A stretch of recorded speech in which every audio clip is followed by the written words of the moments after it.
Welcome to the last webinar of the 10th South-South Forum on Sustainability.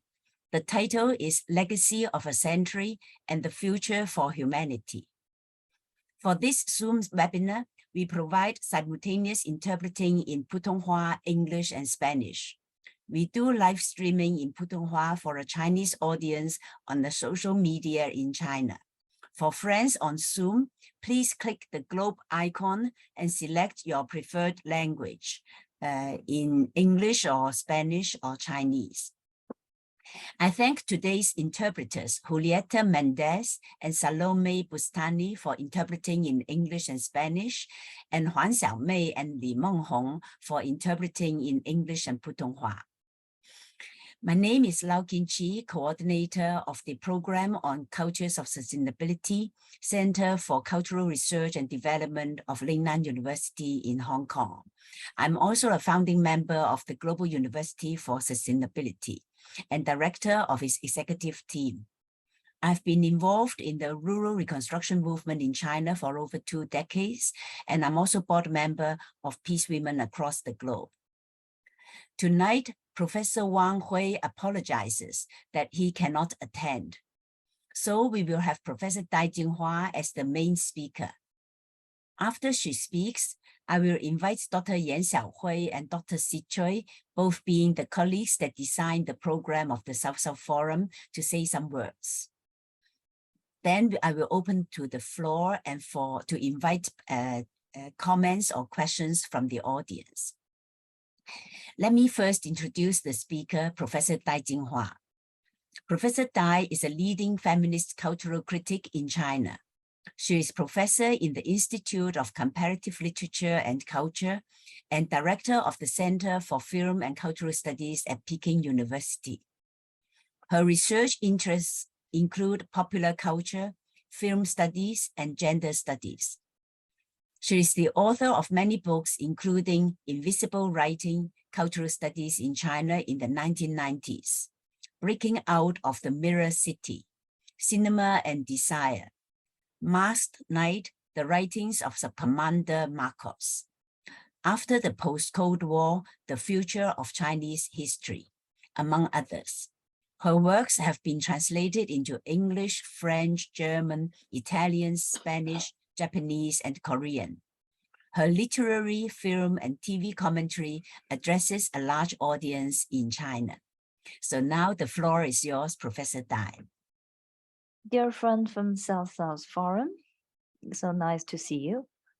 Because Professor Wang is on his way to making investigations and field trips, so it's a pity that he cannot join us today, so I'll have to be the main speaker today to talk with you on this closing seminar of the South-South Forum to share with you my own observations and my thoughts.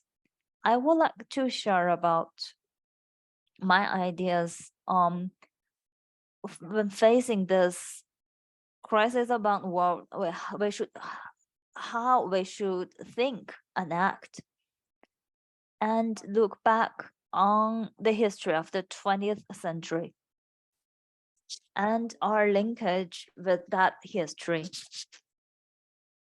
And the legacy 20th century history left us. This is also what Professor Lau asked me to talk about. Through our 20-year history, we've been always observing and thinking about these. I cherish this friendship. And I use this Chinese term coined by Professor Wang Hui to begin. He said it in a rather literal way. He says that sometimes when we stand right next to the abyss, we should look back. That's the word-for-word translation. That means we should stop for a while and look back at what we've been through and look at when we started the journey, what has driven us to go through this non-mainstream, not profitable way. And on our way, what are the things that brought us so much pleasure and so much achievement, and that enables us to go on when we are faced with the world today, and that we can have courage to say that this is not what we want. We don't think that someone who resists fail. If someone who resists fails, then the resistance is a failure. No, that's not what we think. Faced with the reality today, and when we look back, standing next to the abyss, when we look at the 20th century this way, why we have to look back on the 20th century? We don't have to go to great details about this. It only needs a little side note that in the 20 also years of the 21st century, in different regions, different countries, and the different development levels, we see that the mainstream culture, a trend, and the efforts in this. And this is reflected as the demonization of the 20th century history. And it's made ambiguous and compared with the so-called the normalcy of mainstream, it is seen as extreme and abnormal. And precisely because of this demonization and all the above mentioned things they did with the 20th century, we try to efface the 20th century from our mind, from the culture, and try to erase its individuality in the history of culture to make it a normal of the abnormal. It is presented as an abnormal episode. And because of this normalization, this 20th century history, in the history of class, it is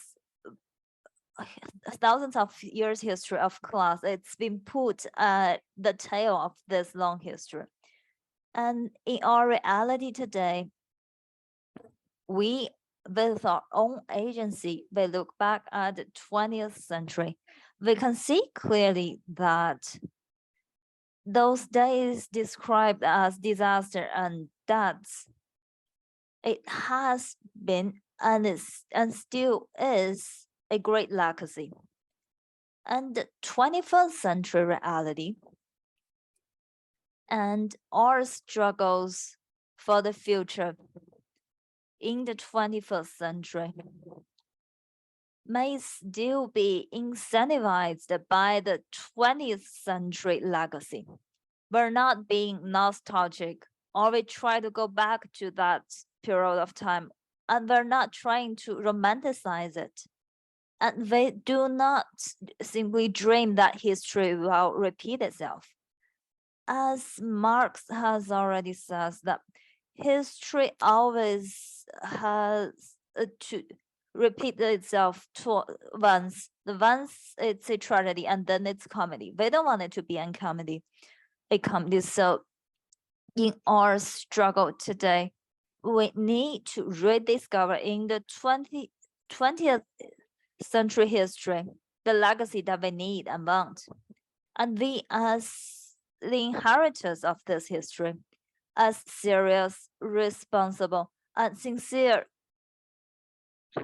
agencies who clear the debts, how can we make use of the 20th century legacy to work for us in this new century, to help us win our battle, to enable and empower us? How can we do this?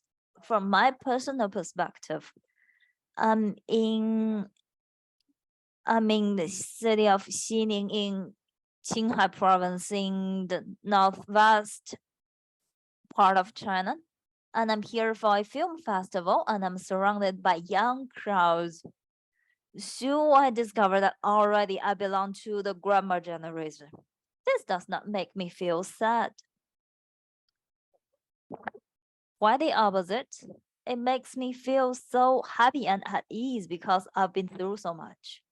It is also because of this experience among the young people that I'm absolutely in an rather old age when I look back to my past, to the time that I participate, really been part of the mistakes I had made. Faced with history, I should have self-criticism and self-reflection. And through this process, I should think about the history and face our reality. From this perspective, I would like to share with you my ideas, my reflections on the 20th century, and a very vague and brief summary of this history and what legacy it left us. First of all, today, when we look back, a very important surprise or astonishment for us, or one of the most glorious creations of the 20th century, is that culture used to be endowed with extreme importance. It was used to shape 20th century. In the history, it's used to break the unbreakable logic, social hierarchies, and all the over beautified world in the 20th century was broken with culture in this way. We can still look back and rethink about this, about how in today's reality they can create and they can fight. And then critically in Europe, in the Americas, in Asia, throughout the whole world, the 20th century used to create a strong momentum of culture. And they created a discipline of culture studies that they've been part of. Culture studies became an important academic area in the academic sphere. And more importantly, it makes young scholars go into the society and face the society directly and try to intervene in the society.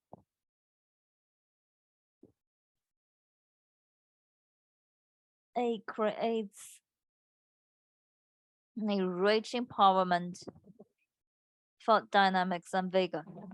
And if we look back at the 50s to the 70s of China, the so-called socialist China and Mao's China, we can see that the most prominent socialist social practice is the high level of self-determination and the agency in the socialist culture, or urge for a new culture to create a completely different cultural version and provide a completely different cultural paradigm. Today, we're not going to great details about films. As I would like to talk about the Chinese films in the 70s, not just films, a cult for naming the agencies in that era, that is worker and peasant soldiers, that represents the masses, the people. And in this culture, they are sculptured, they are called for.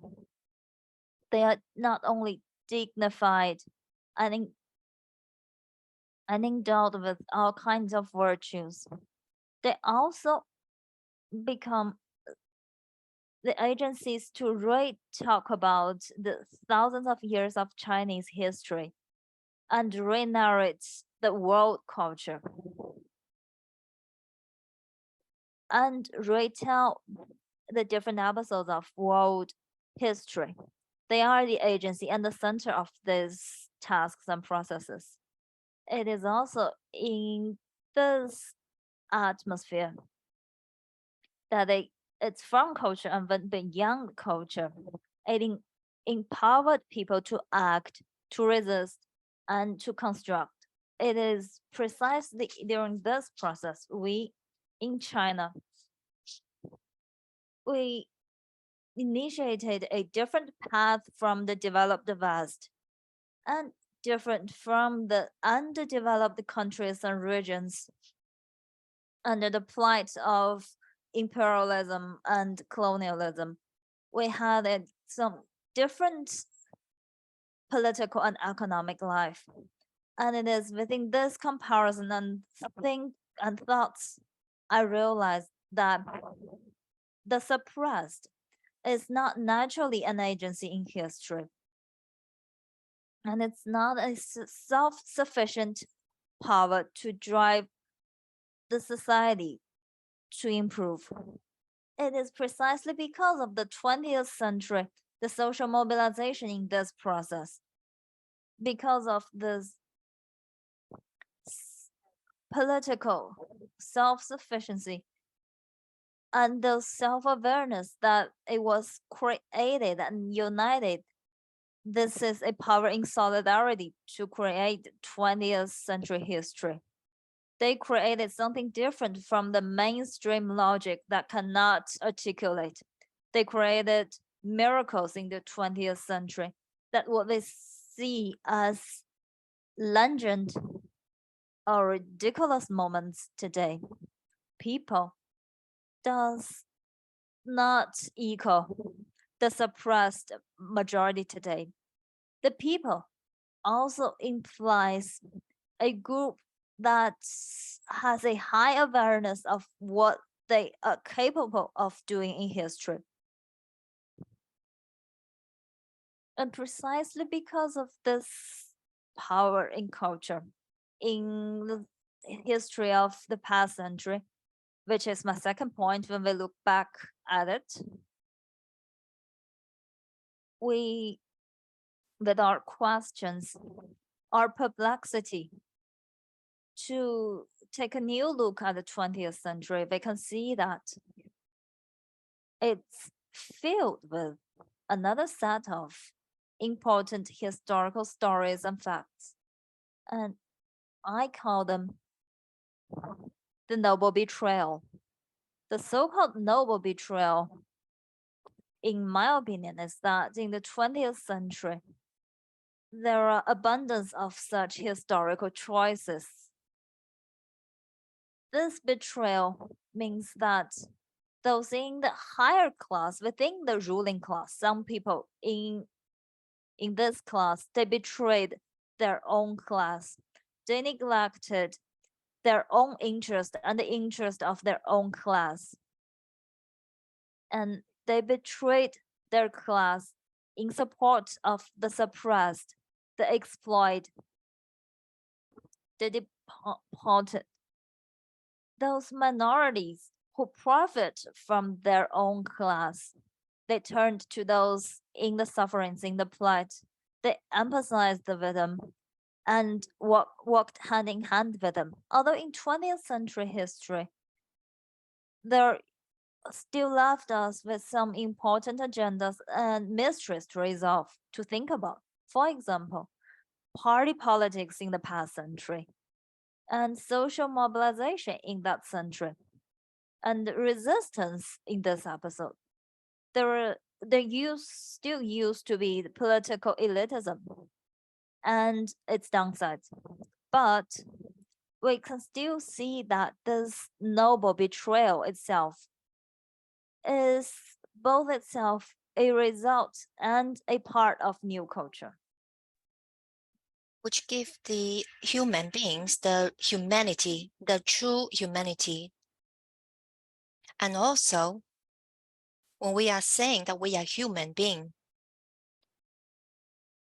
that human being has this kind of characteristic that make themselves feel proud of themselves, but it's no longer on the logics of the instincts, of the nature instincts that you are supposed to find the best interest for yourself.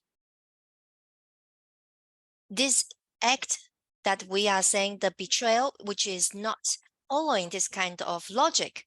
This is not the so-called necessary choice that they could make, or they should make if they are following the human beings' instincts. But they go beyond this kind of basic instincts in order to pursue truth and democracy and also the coexistence of the human beings. They abandon their personal interest and make this kind of life choice. All of these stories,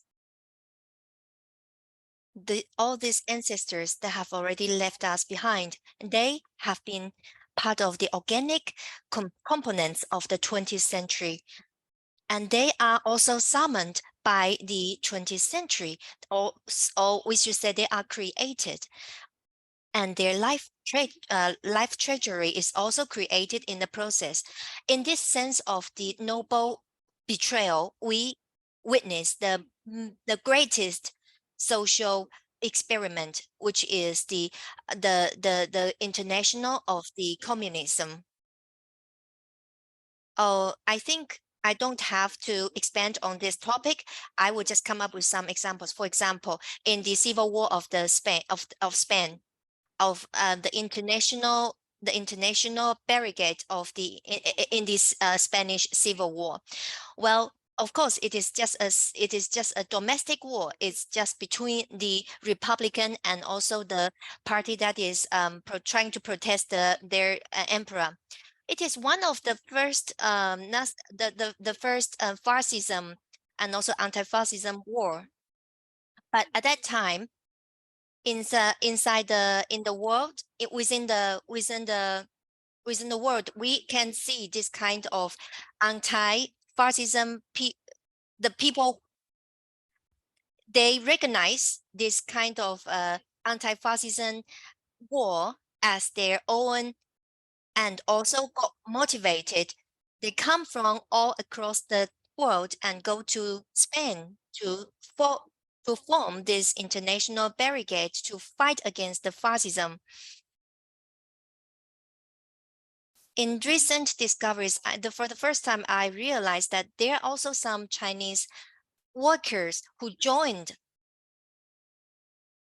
This Spain is such a China is such a distant country for Spain, but the Chinese worker, they went all the way to Spain to join the war against the fascism.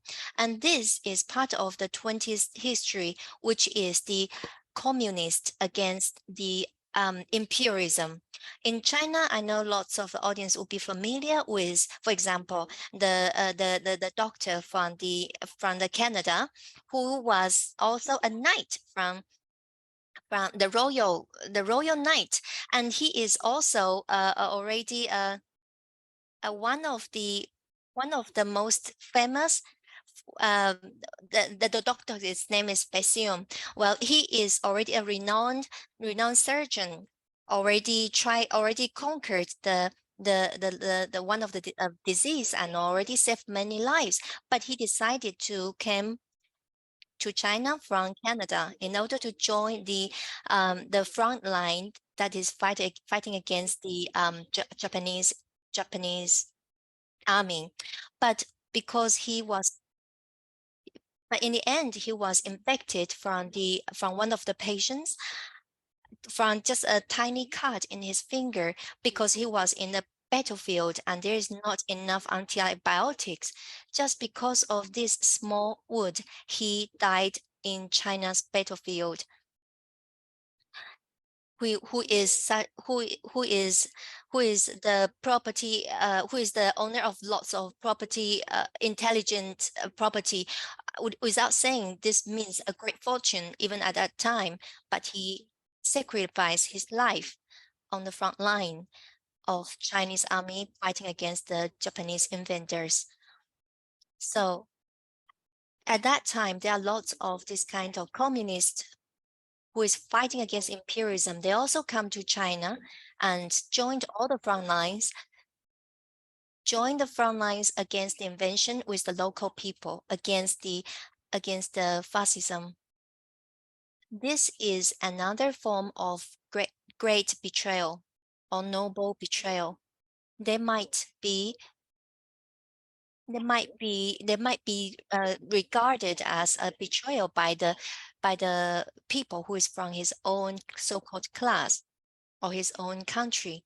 For me, this is the most beautiful cases, beautiful instances during the Second World War. I'm not one of those very, very sentiment people, but every time this kind of stories touch me so much. Similarly, this kind of reflect or this kind of contrast inside in the culture, this kind of summon of this new subject.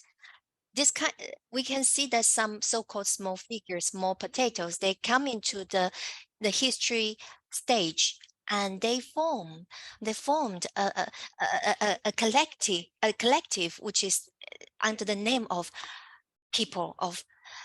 They betray their own class from the practice of the international. We can see they go beyond their own class, or also called the betrayal their own class, and form that when we are looking back at the 20th century, this is the legacy. And I regard it as a very abundant legacy, because all of these stories, all of this experience, to whoever that has consciousness, it's affectionate.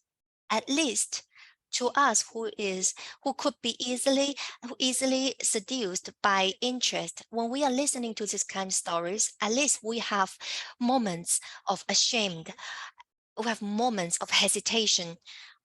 Sometimes when I'm talking with some young Chinese students, I would come up with this a humble expression, and I kind of surprised that the students are kind of give me a very surprising feedback. I said, today the mainstream always tell us like avoiding the danger and going after interest is human instinct. Then in this sense, then this kind of like sacrificing yourself for the others is a more noble choice. To give up your own life for justice, just like what we already seen, that this kind of a noble betrayal in the 20th century showed us what is humanity, and to tell us that we are not just some animals chasing after our instincts, not limited by our own instincts, that we are not just a mortal being just chasing after some interest. And I would like to also share with you my understanding of the legacy of the 20th century. I would call it's only that in the 20th century, especially in Latin America, we rewrite the modernism, the so-called modern critique. We didn't revert, but we rewrite it. We create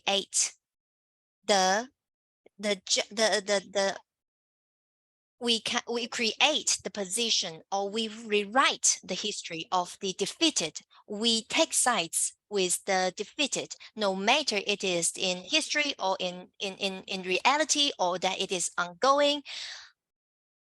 All those endeavors that they might facing some defeat, we take their sides. In this kind of history, we create a new way of writing the history. We don't side with the people who won the war, but we decided to take sides with the defeated. Actually, is the people in Latin America choose this kind of concept, that because every time when we have defeat, we actually we actually have a new way of to collect all this kind of the experience. We kind of have a new possibility to pass on to the next generation of how we can face the winners. In this globalization, and also along with the so-called development of China, we come to realize and even come to share this kind of culture that once was possessed by America, which is the loser culture. Loser becomes a kind of a curse. It is like the worst way you could, or the most mean way you could call a person. That when you call somebody a loser, it's very offensive, and it could be a very, very strong judgment. When we are looking back at the 20th century, when we are looking at Latin America history, and when we're looking at the colonization history of the Latin American people, they are in we realize that they have created this kind of logic of the defeated, and also they give us a new way of to a new possibility, also give us a new expression. That in Chinese we have this kind of expression that while we have being defeated, we are also we will keep fighting. We continue our fight after every defeat. We take over the flag of the defeated, of the deceased. We will continue their dream. We will never recognize, we'll never say, we'll never admit defeat. So this is a history of fighting, but it's also the power of culture, and also the creativity of culture. They make it a very unique narrative. I think it also adds to history a certain nobility, and also a certain glamour, because in the past we know history is just the story of the winner. It was nothing than the narration of the emperors, of the winners, of how they are destined to dominate. In this kind of mainstream logic, when the history becomes the list of the winners, culture is only just a it's just a conspiracy. It's just something that you don't have to, is something that is not necessary. So in the 20th century, while we were rewriting the position of the defeated, while we are rewriting their history of the defeated, we revert the position of the history, also revert ourselves as the subject, and also as how we can to expect from the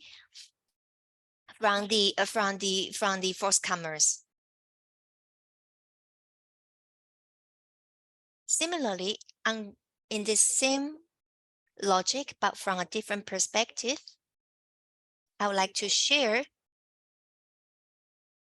while we are looking back, while we are looking at the legacy of the last century, something related to today is when we are in retrospect, especially the second half of the 20th century, we realize that once the capitalism started, or the so-called modernization started in 20th century, we can witness that for a long time. The so-called the third world country, the third world area, the leaders of the third world, the thinkers of the third world, they lead the way. They pivot the whole system that once was dominated by the capitalists and also the West. I just need to looking back at one little episode, and I believe everybody can understand what I'm trying to share here, which is in Asia, the Gandhi and also Mao Zedong. and also the Salvador Allende of Chile, the Fanon of the Africa, Nelson Mandela of South Africa. All of these leaders and thinkers from the third world countries, they are fighters, but they are also constructing. They make the whole West world tremble. It is their power, their strength to explode the kind of the West world, and we have a new flag. We have a new alternative of a possible world. The third world, we know it is a category that is under the Cold War, under the two, when we have the first world, second world, one is the Soviet Union, one is the United States. When I was young, we have another name for this, which is the Africa, Asia, and also Latin America, which share the same destiny. And this is also the our ancestors or our past life of South Forum. When the Cold War ended with the disintegration of the Soviet Union, now we have a new contrast, which is between the global South and global North. So debtor, and so the creditor, the global North, and the debtor, the global South. That's why we started to talk about the South and South coalition. We start to talk about the destiny or the fate of the global South. This is also a continuity of the South world inside this the globalization of the capitalism. Once was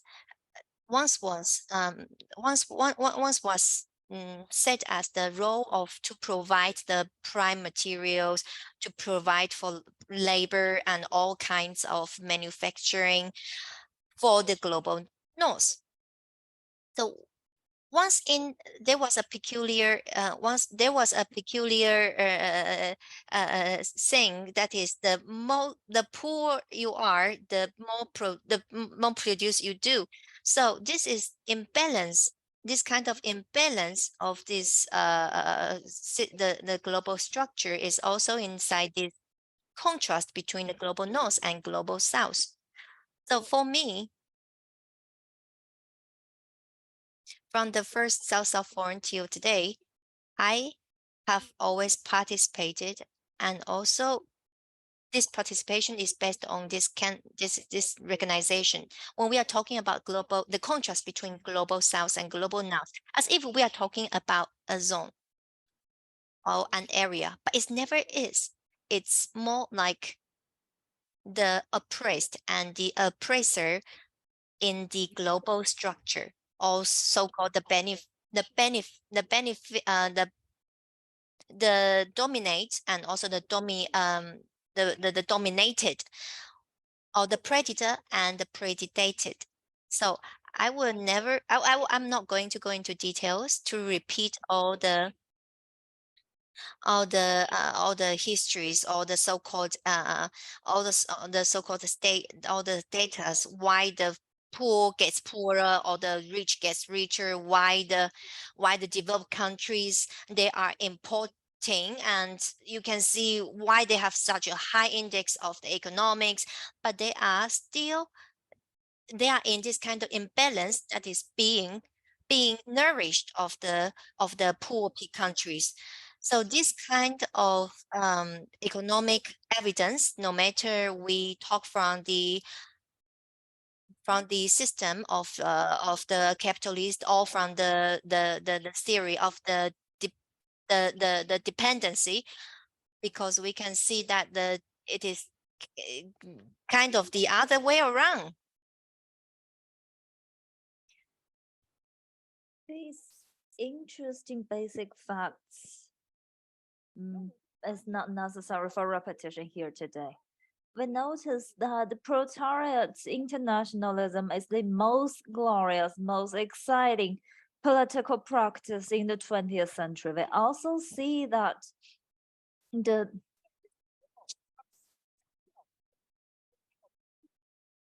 dependence practice in this process. They notice that only through national independence can we achieve this progress. It is precise in this turbulent era.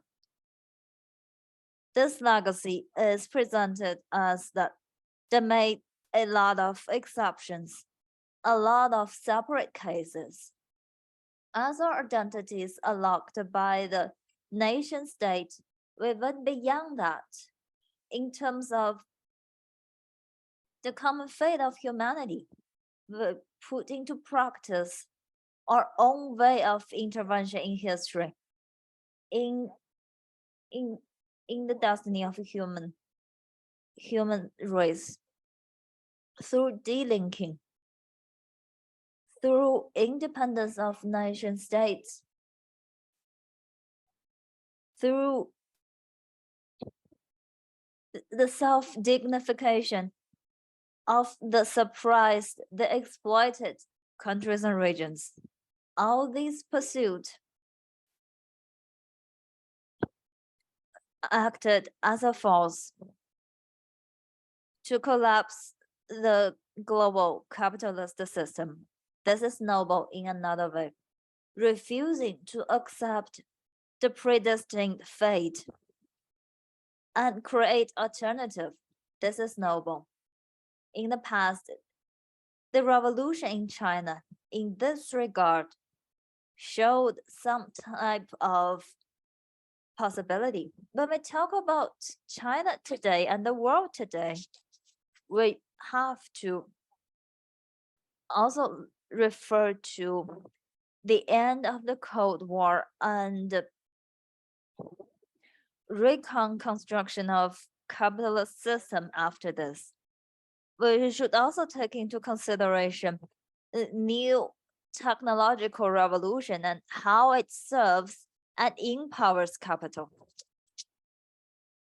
that lead to our reality of extreme contradictions.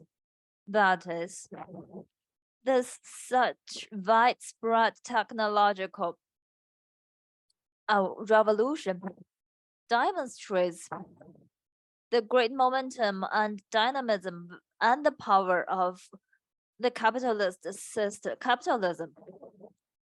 However, without going into great details and going into great depth, we can see that these new changes in technology that misuse the name of revolution, it came into being within the logic of the evolution of capitalism itself.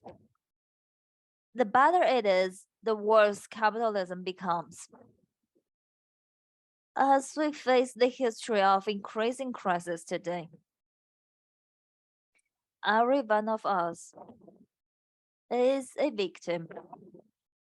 Each one of us faces the consequences. It is also this reality that, from a perspective, they prove the description of reality as by Hart and Margaret.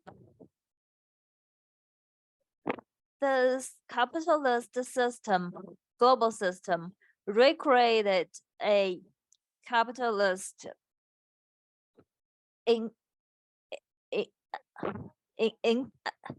they recreated this capitalist empire, and we have our north in the south and the south in the north. In the 20th century, we say that the third world country are in the backyard of the developed ones.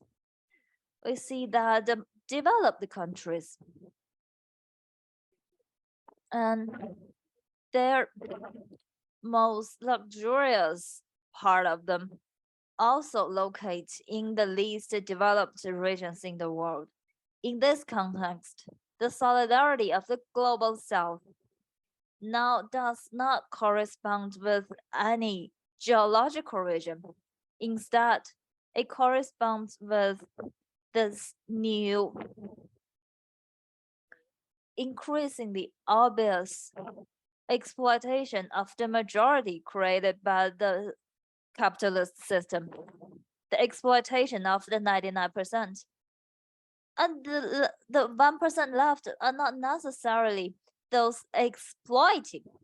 Maybe the 1 in 1,000 or 1 in 10,000, those who are exploiting, are temporarily allowed to live on in this capitalist system. I think under these conditions, my last point I would like to share with you, when we look back at 20th century history in today's reality, I thought the extreme value from this is what I was too embarrassed to talk about. And today, when I was preparing to share with you this, I revisited Che Guevara.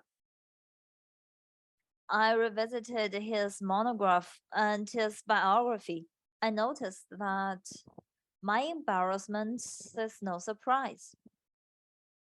It seems so new to me, as if I was reading it the first time.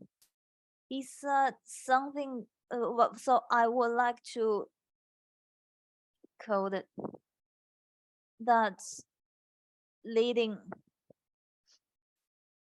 the revolutionaries to act is great. I revisit this is because when we look at those noble traders, those important self-sacrifices, those who left their bodies in faraway lands. When we talk about Henry Norman Bethune, and another example I cited, he wrote his name in the history of the anti-Japanese war.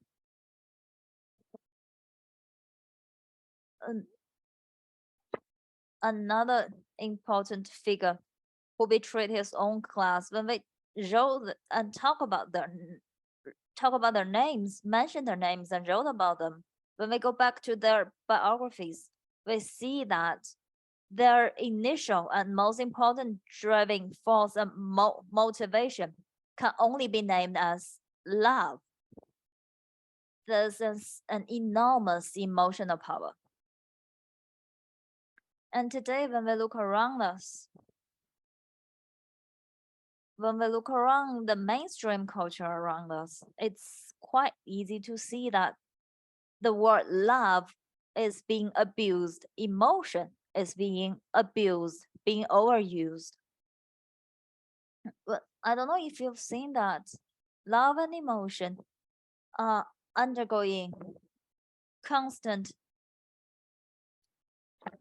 degradation. They are increasingly degraded as something physical, physiological, something related to hormonal relaxation. It's no longer love, but it's desire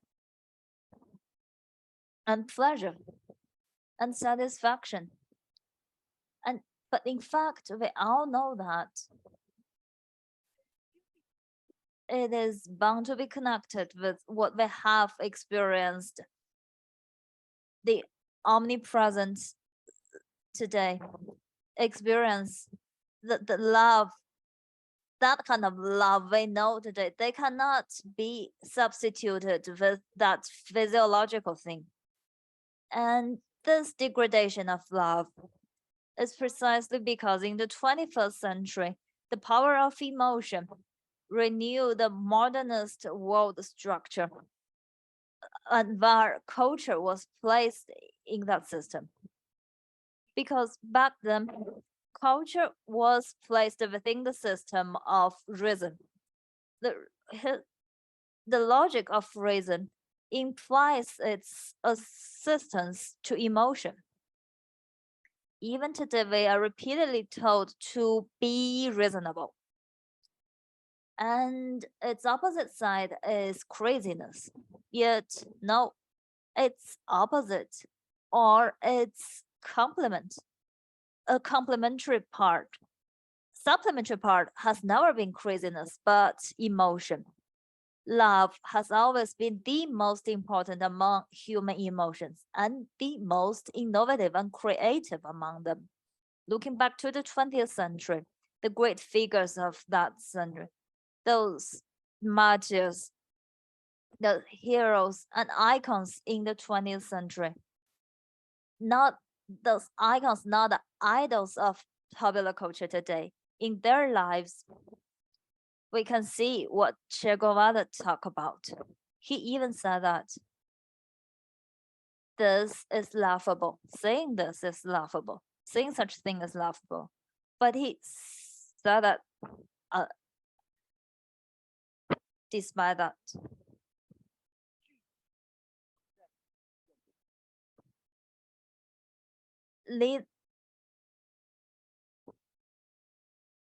this power exists is because we are filled with love, and such love constituted the prerequisite of that great betrayal. It is because of this love, the others, capitalized O, is no longer something irrelevant to you. It's no longer another different subject. That's no longer a interrelationship between you and that. It's the suffering of the other that you can emphasize with the sadness and the experience of them. Others can cause you important empathy and sympathy. And from this, we feel the urge and self-promise to shoulder the destiny of mankind's destiny on our own shoulder. From this, we can stay away from this intuitive logic of reason. And today, many theorists in our current increasingly logical and technologicalized world, we try to look for new alternatives, new options. At least from my own readings, Eastern or Western or non-Western, all their latest studies and latest presentations and expressions, when I see that if they try to look for any type of hope or any type of strength that can to the least degree to upset this logical system, they have to resort to something other than reason, other than logic. The clue comes from something other than logic and reason. They can only hope for something out of control when the order itself is collapsing. Maybe they can make it more simple, do it in a simpler way, and do not coin new words.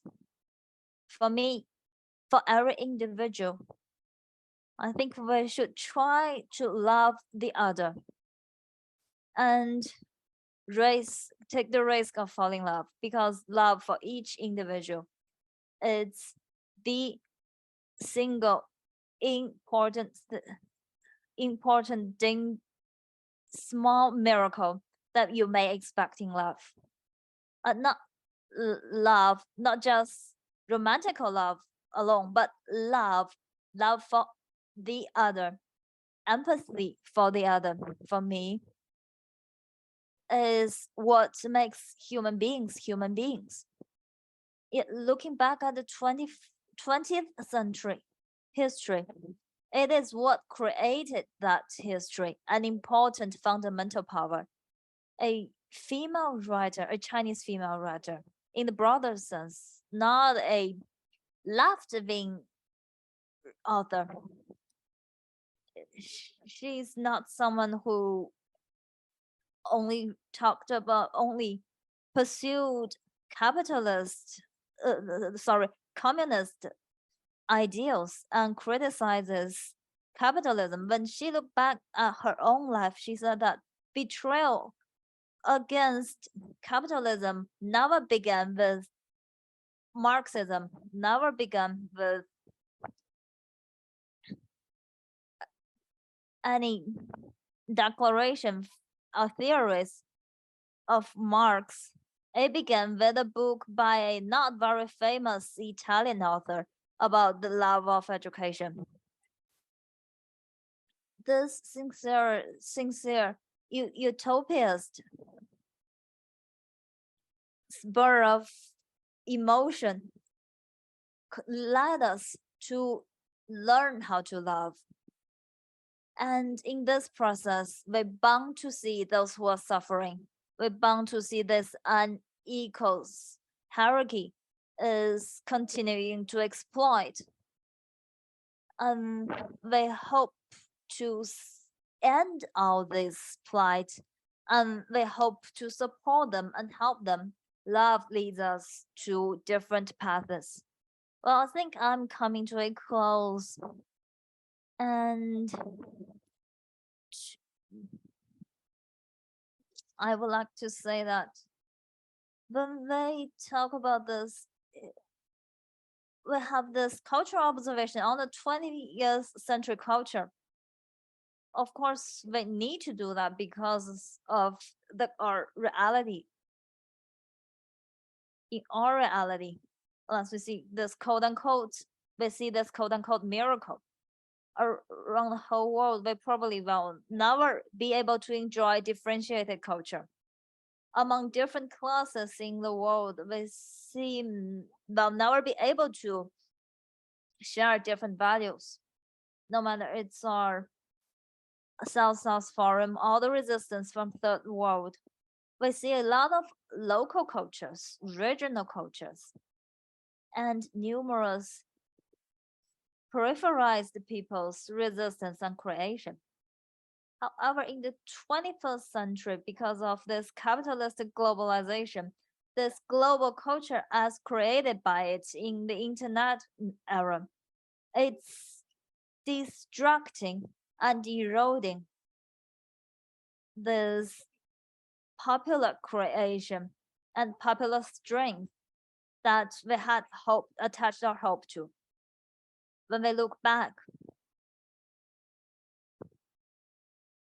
this unique history of the 20th century and where culture was and its role was in this era, and how this history put into practice, put into existence the different hierarchies, possibilities, and practices of culture. And this leads us back to our reality. At least a very fundamental inspiration would be that where the failed places him or herself, it's not according to others' judgment, but the 20th century created this position for them, and it's so empowering, so powerful, and so noble. And they may indicate new possibility for today. And we wonder if we will be able to, during this digital transformation, when it's dividing us. So now we are just like the granites inside the desert. In this process, do we still have a chance to stand up as losers and to initiate a new position for ourselves, to initiate a politics of hope? Because hope, it's always linked with love, to promote, to motivate the people who is in searching for an alternative world, in search for another possibility. We know that love and and hope are always our strengths. When we have to locate the love in the process of trying to finding the others. Can we also locate hope in this world that is dominated by the winner takes all, this kind of logic? Can we transform our recognition as losers and to initiate a possibility that is with hope? And when I talk about love, I'm also in the sense of like when we are trying to get out of this digital transformation, this kind of AI dominated world, this kind of false companion, which kind of give us a false promising that we are the subjects or we are the agents. Can we get out of this false promise and try to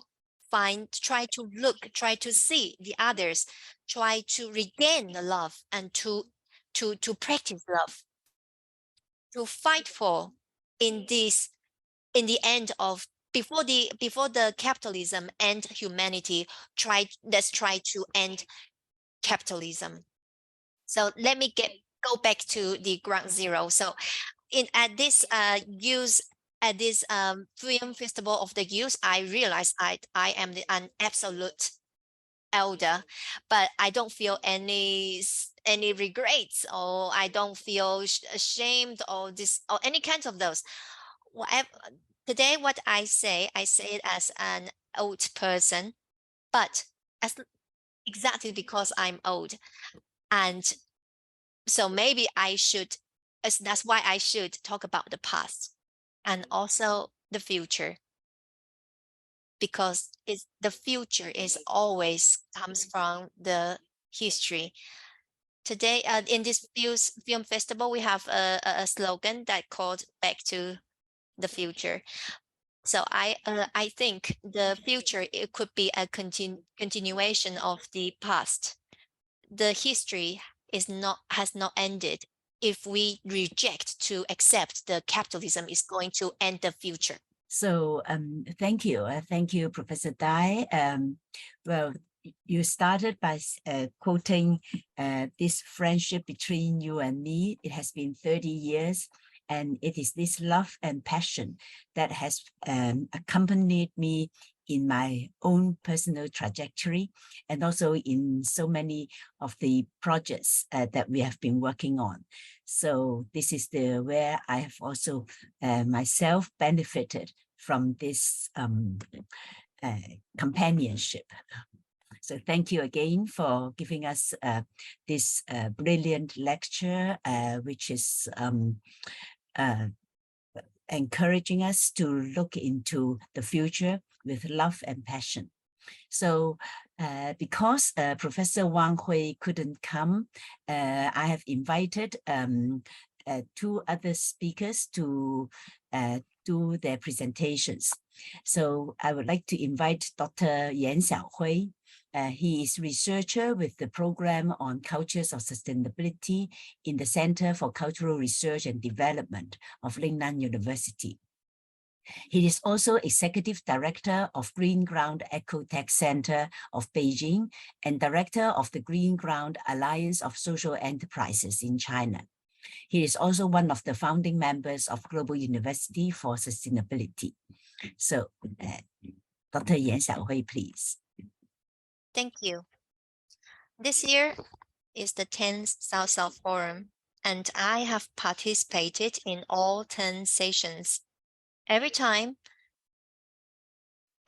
thank you, Professor Lau Qinchi, for giving such an opportunity. Every time I also look forward to Professor Dai's speech, because Professor Dai is also one of the initiator of the South-South Forum, and she never missed any forum. Every time from her, I learned a lot, including today. So thank you very much, Professor Dai. Today is the last the last session, the last forum, the last lecture of the 10,000 forum, I'm also wondering how I could reflect on these 10 forums, each with a different theme, with participants from all over the world, especially from the South, who share their latest ideas and research, their own alternative experiences, and more importantly, who through the South Forum, all the participants have maintained a kind of connection, so that in the midst of the flood of capitalism, we are not fighting alone, but with a lot of comrades. We use the South Forum as a link. We are a group, a network. And also every year, including this year, we also we can see the friends from all over the world. As a junior during these years, in addition to learning from the exchanges and sharing of all the teachers, I myself wondered how to understand the South Forum. And I think there's a perspective that we can see the South Forum as a field that produces non-capitalist ideas and generates non-capitalist experiences. Why I call it non-capitalist? Because today, in today's world, perhaps many people is becoming more and more pessimistic and powerless about the global left-wing movement, which I think it's also one of the manifestations of capitalism at this stage. Because what we lack is precisely, as Professor Dai has described, the situation that is crisis-ridden. It seems like we have lost the ability to imagine the future because capitalism takes this ability from us. It limits us to thinking only within the logic of capitalism. And they surprises, this capitalism already suppresses any space for non-capitalist imagination. So the greatest power, the greatest power of capitalism is that it restricts our ability to resist it. As Professor Dai analyzed earlier, capitalism seems to take away our future. It binds the future of human beings to the future of capitalism, to such an extent that we cannot imagine the possibilities of the future of human beings after the end of capitalism. In my opinion, I think the South Forum, by trying to create such a space, is to try to find these non-capitalist sources of ideas and valuable practice. And above is my perspective of understanding South Forum.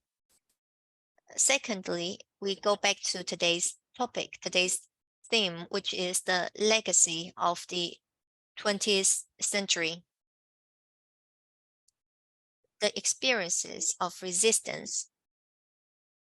The reason why they are valuable is because in those movements, the participants believed in fairness and justice, and people have faith, have the confidence in breaking away the old order and creating a new possibility. And we can see them all very committed to themselves to the fight without hesitation. For example, all the experience of the 60s and also the practice of fighting for communism. But today, on the one hand, it is difficult to imagine a communist society. This expression is no longer popular, and people seems to cease to believe that it is possible.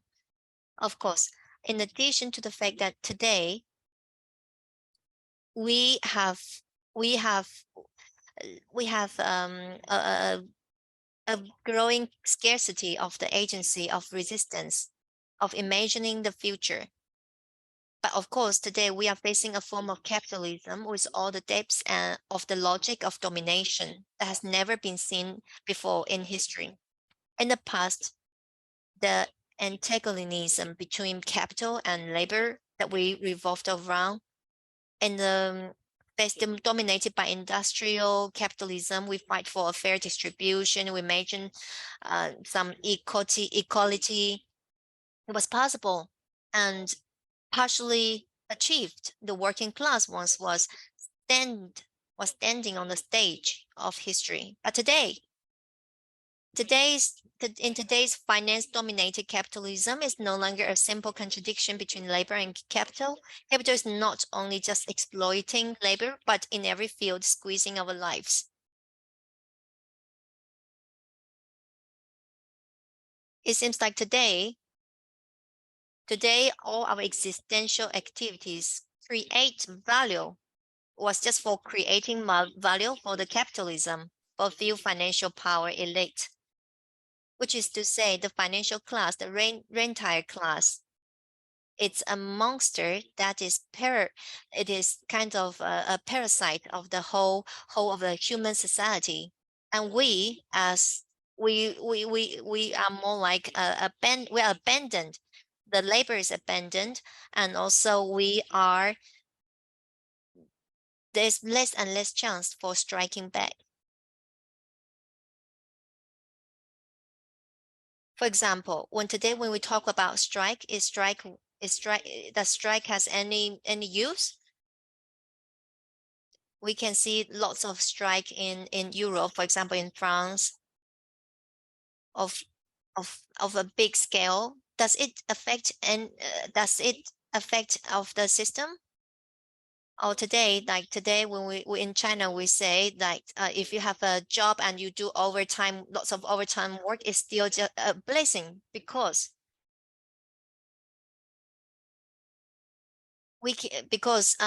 even though the employer feel that this is kind of makes sense, because now in this kind of financial capitalism, it's just impossible to fight back. Whenever we cheer for a new technology, a new technique, we always cheer for it, or even the AI. On one aspect, we are cheering for it. But actually, all this technology, all the new technology that's yet to come, they are replacing the labor. So on one hand, we are expecting them, but on the other, we are put out of work because of all these technologies. The new technology is just a new technique of the capitalism that make us dependent on it. So on this aspect, fighting or resistance becomes,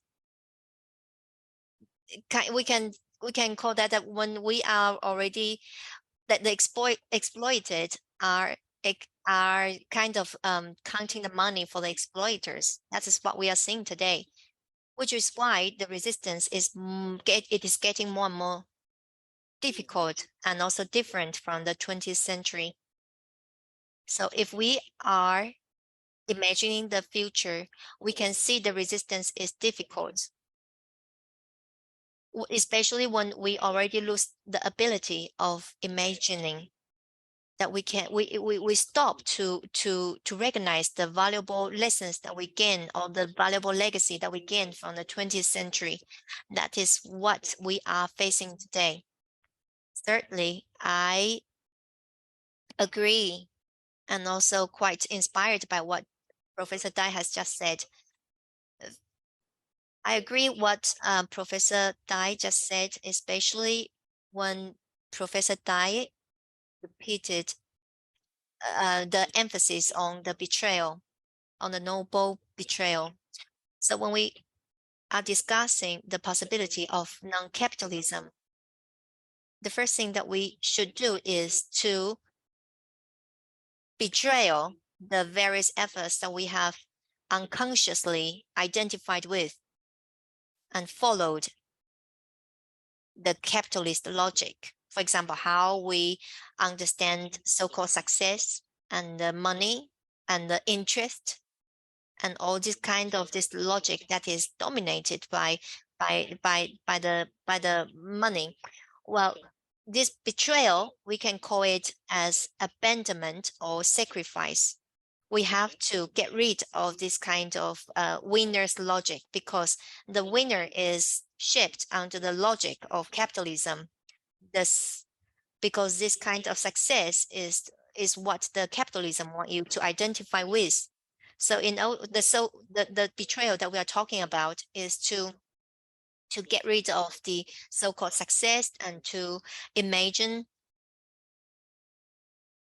to get rid of this kind of imagine of the capitalist success, but to imagine how to be a capitalist loser, to imagine the failures of the capitalist world.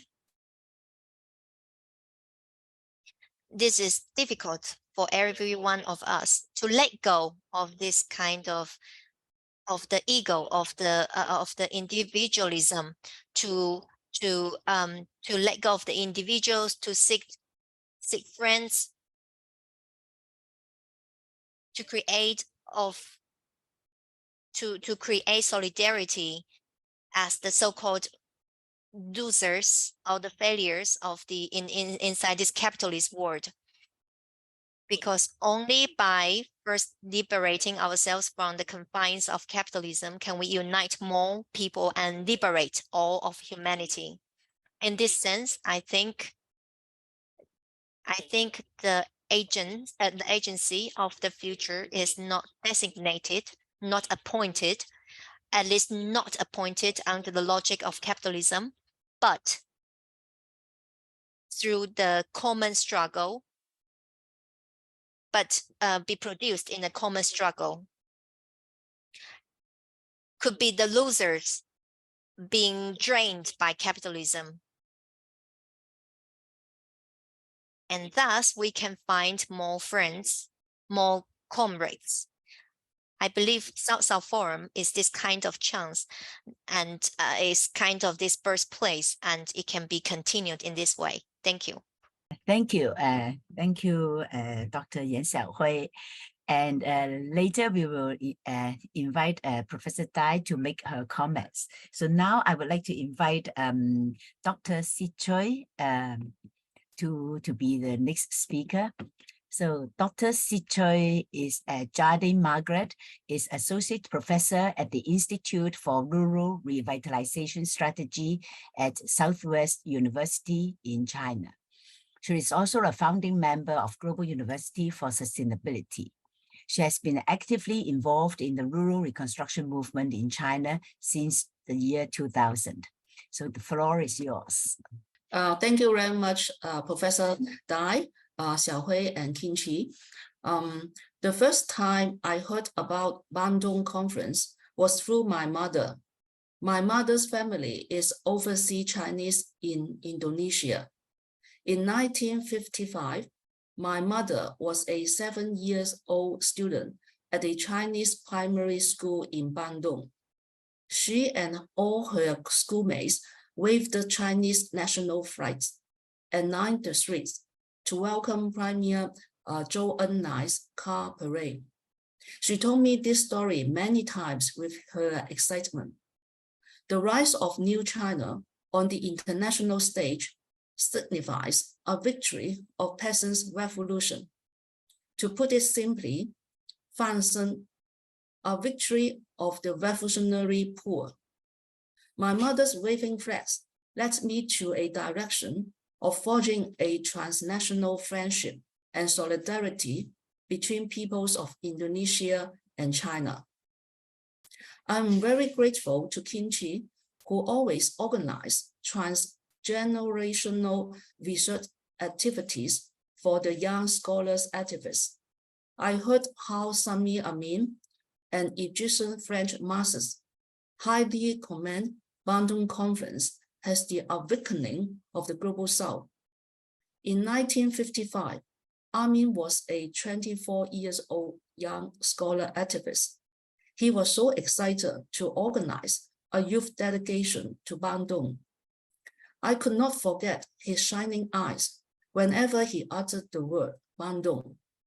It signifies the solidarity of peoples of countries from Asia and Africa marching towards the non-aligned movement of the Global South.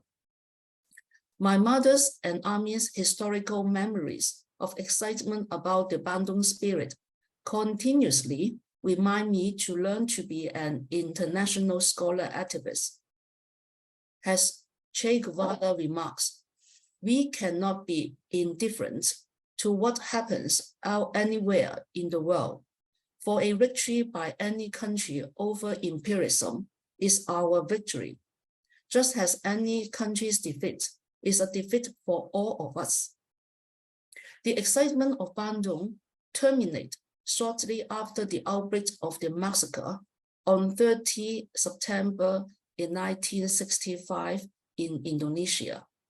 The anti-communist purge of 1965 to 66 was due to conspiracy of the US CIA, Indonesian military, and comprador class, two pillars of national independence and self-sufficiency, that is, pro-people land reform and self-determined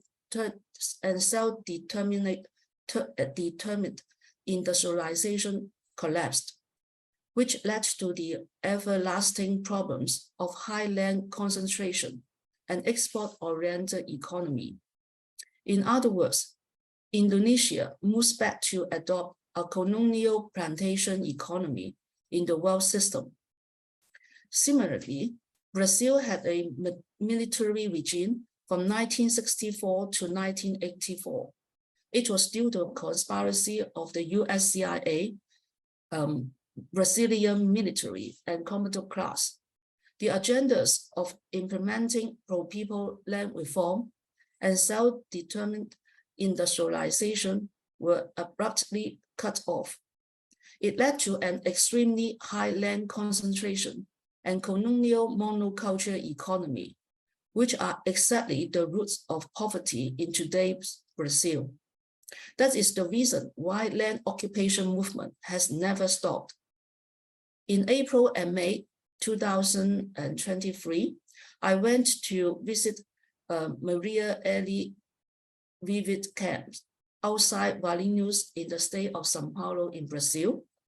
The camps memorize Maria Eli Franco, who was politician, sociologist, feminist, scholar, socialist, and Black rights activist.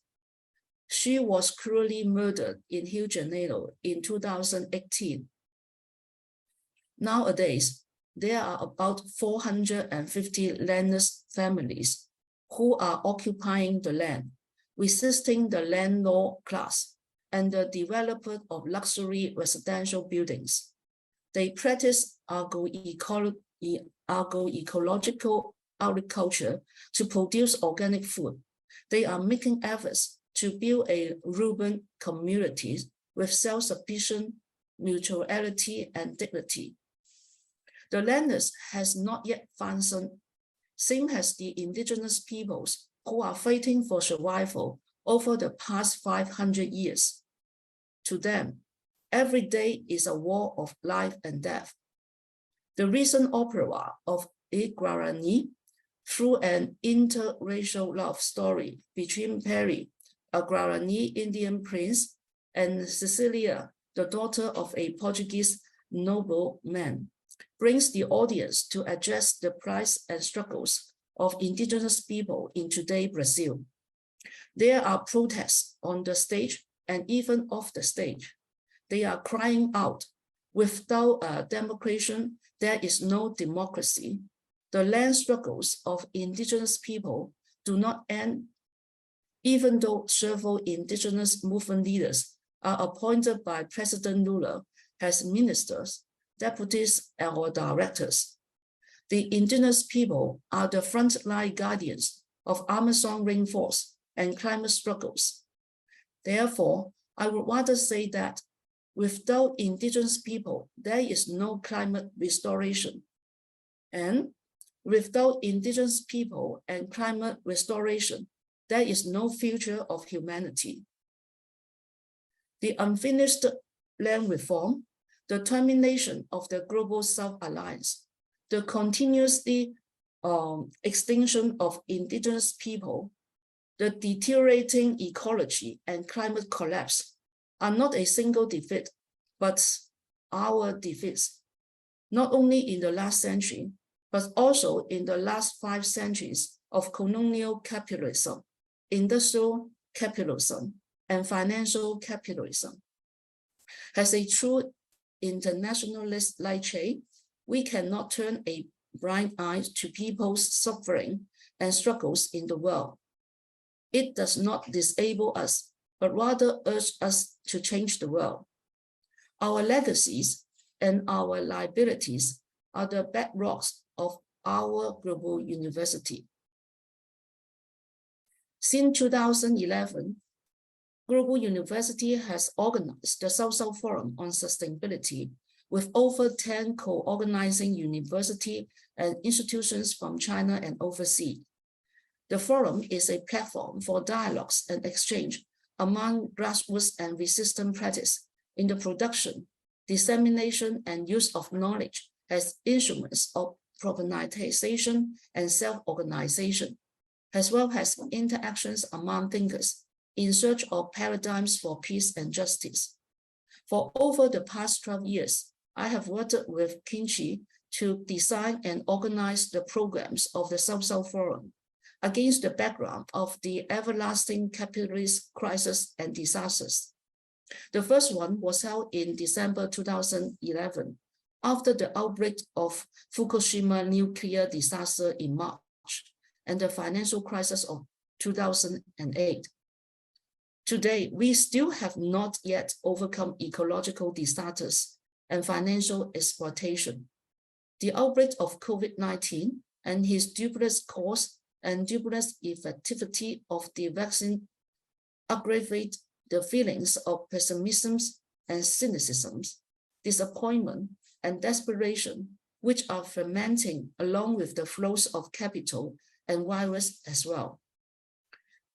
In the process of organizing the forums, I have always encountered the negative feelings of some invited speakers. For example, an outrageous movement leader cried out that human beings' chance of reversing the path of disasters on the planet were already lost in the 20th century.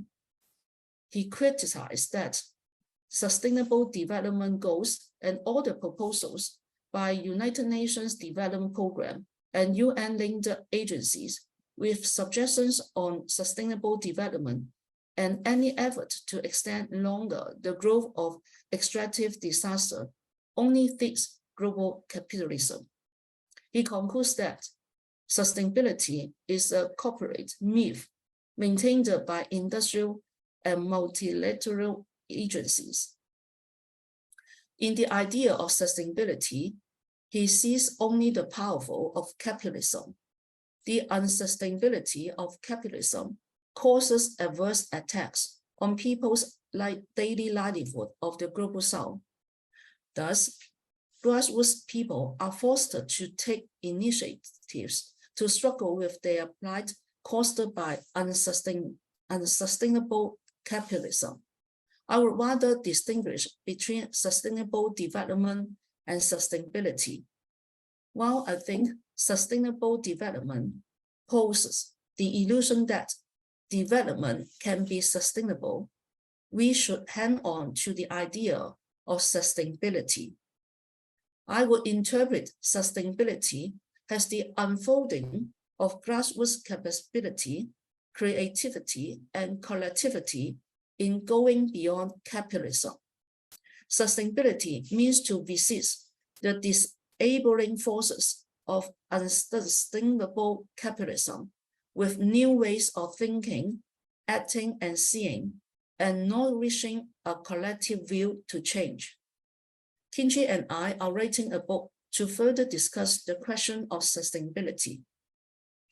Borrowing from Armin's important theories of Eurocentrism and delinking, we adopt the Global South position to criticize Eurocentrism as a capitalist and culturalist modernity, and the subaltern perspective to recognize people's innovative initiatives to negotiate with the capitalist developmental dilemma.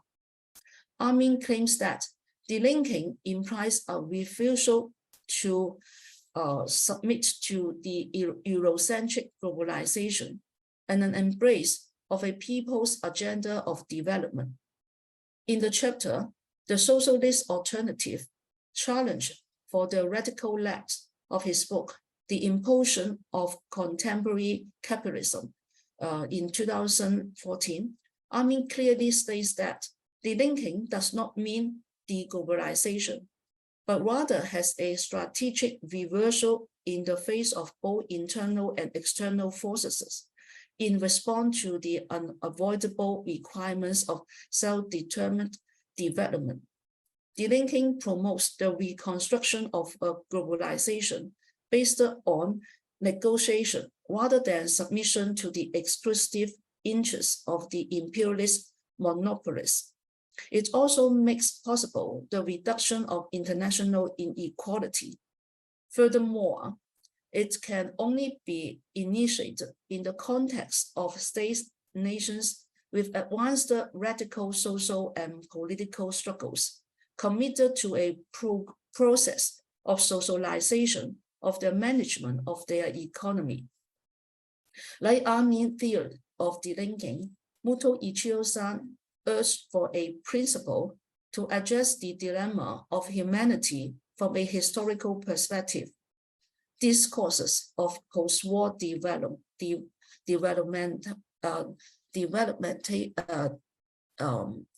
discourses of post-war developmentalism, the Washington consensus, and neoliberalism since the 1990s cannot promise to build a better world without hunger, poverty, and war. Those various systems are disintegrating. Muto points out that there is loss of a contending principle guiding people to get out of catastrophe caused by 500 years of capitalism and colonialism under the guise of modernization and developmentalism. He emphasized that we must revive a guiding principle to resist this destructive force. Based on Armin's theory of delinking and Muto's proposal of a contending principle, we hope to address the development paradox through an investigation of theory and practice about sustainability on the ground. Recently, the escalation of the new Cold War offers an opportunity to rethink China's dependency on an export-oriented economy and speedy financialization. The Chinese government and people may still have a long way to go before carrying out a clear strategy of delinking and turning to the socialist transformation of society and economy for self-reliance and social, economic, and ecological justice. However, the current articulations of the official policies of ecological civilization, internal circulation, and rural revitalization have come with their own flow of funds and resources to the physical economy and rural society. In order to be effective, this top-down attempt to reverse neoliberal globalization must be integrated with bottom-up popular participation. In this conjuncture, COVID-19 provides an opportunity for grassroots efforts to engage in building an alternative social fabric to recover people's rights to health care and medical knowledge production. In the life and death struggle, more and more people are becoming politicized by confronting the problems of expensive Western medicine and commodified healthcare. It is also an opportunity for more people to revisit traditional Chinese medicine and to seek alternatives that value life over profit. As people experience processes of self-organization, they will also become more involved in political debates and mobilize for social change, paving the way for the regeneration of communities, both urban and rural. As top-down and bottom-up movements are integrated into a path of delinking and begin to chart alternatives for the reorganization of society, new possibilities will emerge. Since 2020, Global U has organized South-South dialogues on sustainability series via Zoom webinars and Bilibili, a popular social media in mainland China, such as Venezuela in Struggles, Colonial Past, Revolutionary Legacy, and Community Regeneration. Experience with indigenous communities in Chiapas, Cosmovision and Sustainability, African People's Struggle for Liberation, Constructing Alternative Paradigms in Brazil, Resistant, Resilient, and Renewal, Democratic Confederation and the Changing Face of Revolution in Rojava. All proceedings of the forums and dialogues were video recorded and uploaded to the Global U websites and Xiao Meanwhile, we cooperate with Paul Macmillan to publish the Global U book series, which aims to publish books and monographs drawing on the expertise of Global U founding members by offering a succinct analysis of global crises affecting the ecological, social, political, and economic aspects, as well as to explore transformative visions and practices for sustainability.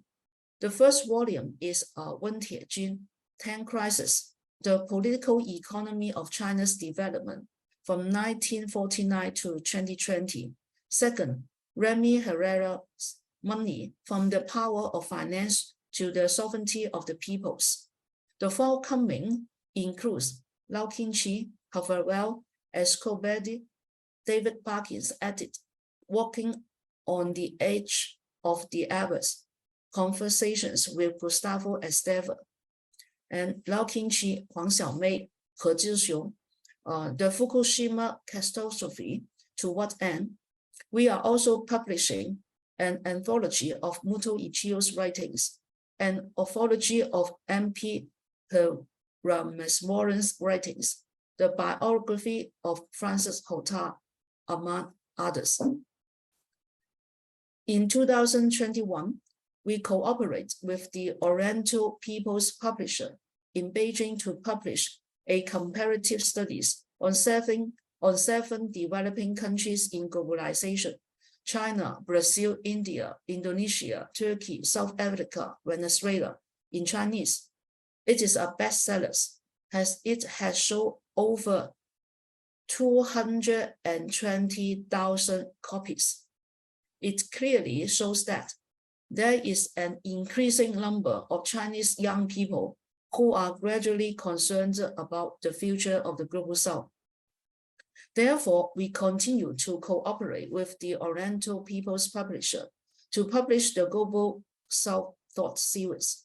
The first volume is Michael Hudson's Destiny of Civilization, Finance Capitalism, Industrial Capitalism, or Socialism. The forthcoming includes Michael Hudson's Super Imperialism, The Economic Strategy of American Empires, 3rd edition. Sami Amin's The Long Revolution of the Global South, Only People Makes Their Own History, Emmanuel Wallerstein's 500 commentaries, Walking on the Edge of the Abyss, Conversations with Gustavo Esteva, an anthology of Muto Ichio's writings, and anthologies of MP Warren's writings, the biography of Francois Houtin, among others. In the process of organizing seminars and conferences, of conducting field trips and researches, and of writing books and papers. We have witnessed many grassroots people mobilize their communities to tackle ecological degradation and strive for self-sufficiency with dignity. As organic intellectuals, we work to make these efforts not only be heard and visible, but also to help connect them with each other. There are always local initiatives showing possibilities for the collective use of resources and people's voluntary participation in social life.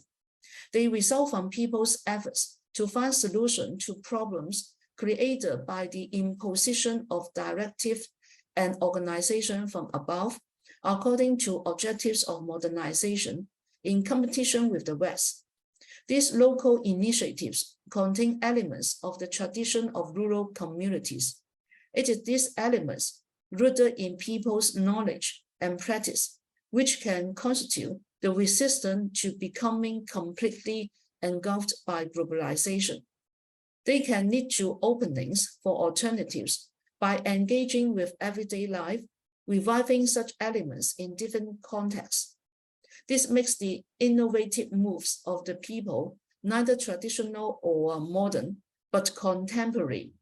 That means we must learn how to grasp the spontaneity and creativity of people's resistance. People think on their own feet, grasping the very situations in which they are thrown and coming up with answers to the very reality posed to them. The feeling of solidarity that arises from participation in collective activities rooted in daily practice can be life-transforming, embodying Marx's conception of revolutionary practice as a conjuncture of social change and self-change. By devoting labor to social redistribution rather than capitalist accumulation, peasants take pleasure in helping others as they gain others' respect for their contribution. Working for others through socialized labor may mistakenly be regarded as a residual practice in rural society, but it can be seen as radical practice in the face of the forces of globalization and hegemonic mentality of individualism. Building a culture of collectivity through daily practice of voluntary labor and redistribution of profits is a profound mode of being that counters the violence of capitalist economic endeavors. To mitigate the adverse effects of globalization with capital flow and labor migration, we must return to localization, recommunalization, and re-ruralization. The alternative path goes for small peasantry, ecological agriculture, self-sufficiency, and community regeneration. 20 years ago, Kimchi suggested to change a slogan from "I can make a difference" to "We can make a difference." Our difference lies in not being indifferent to other people's victories and defeats in reality, as our comrade Che reminds us. Our legacies and our liabilities are our bondages in building the future of humanity. Thank you very much. Thank you, Jade. So now we would like to open the floor to any of you who would like to speak. Please raise your hand if you would want to speak, and please try to keep it within 3 minutes. Good morning, everybody. Great greetings from Ecuador in this important session of the South-South Forum, which is a creation so useful and transcendental for our work on a social struggle and to resist capitalism. I'd like to highlight 3 things of what has been mentioned here today. First,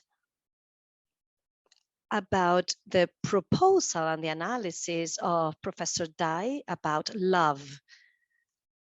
I consider very important to transcend the conception of love as something that is physiological, and for it to go to all the thought of empathy and solidarity, and of course helping those who are suffering to be able to plant with love a hope of change, a social change facing financial capitalism, technological capitalism. We are seeing now, as we saw on the struggles of the 20th century, what we need to transcend the domination and the exploitation of the capitalism that has been done in different continents and countries, with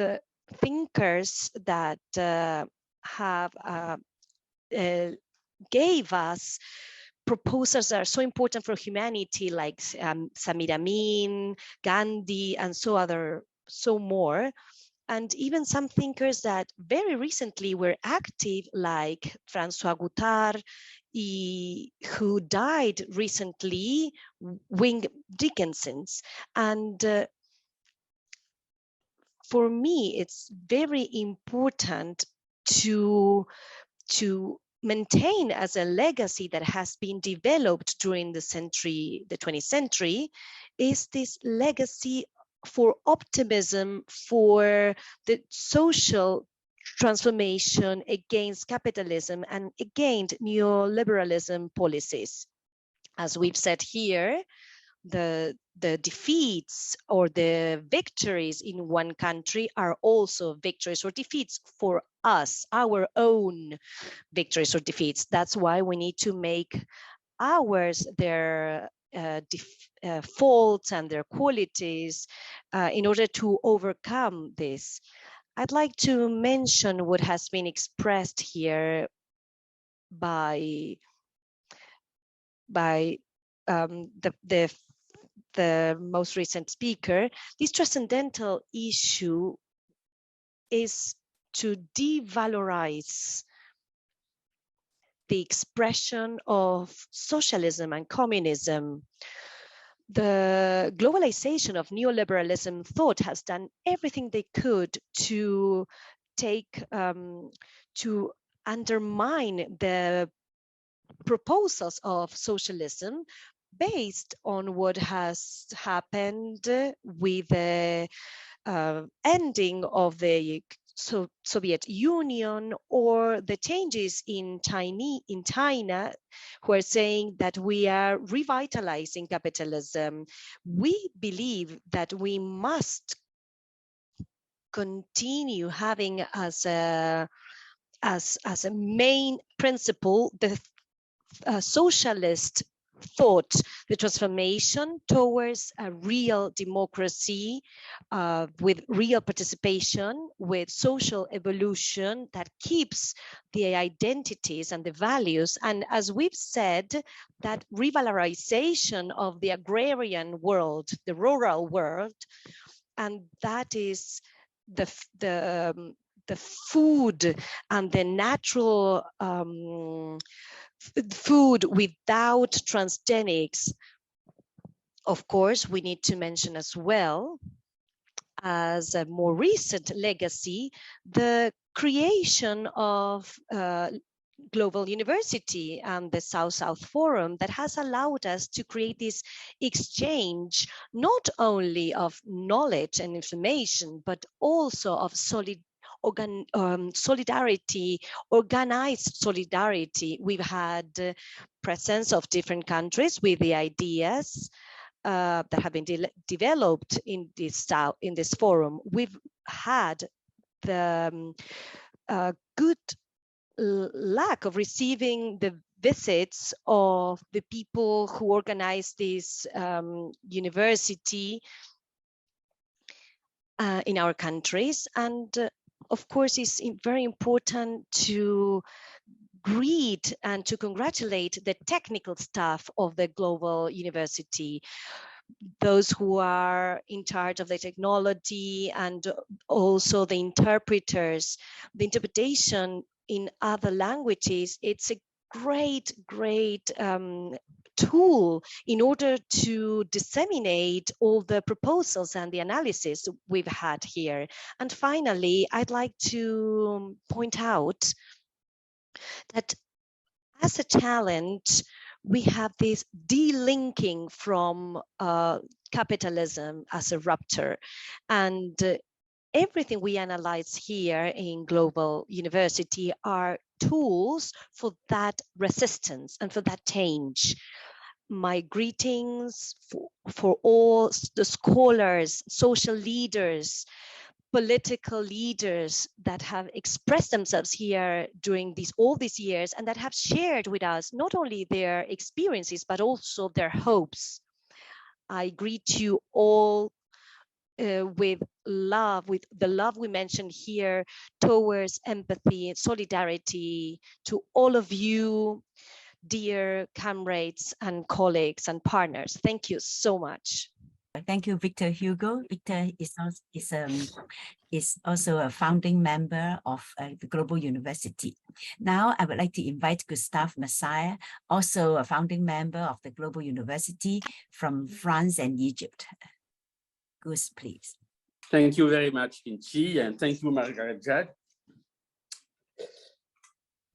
Thank you for this very interesting session. I will comment on the situation and on the crisis of capitalism. In some ways, the crisis is similar to that of the 1930s. With the crisis of capitalism in 1929, wars, alliances between right and extreme right, and geopolitical changes. In such a situation, three types of contradiction take a great importance.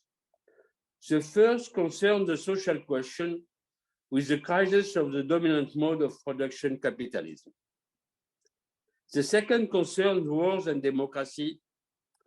And the third concerns the new decisive element of ecological rupture.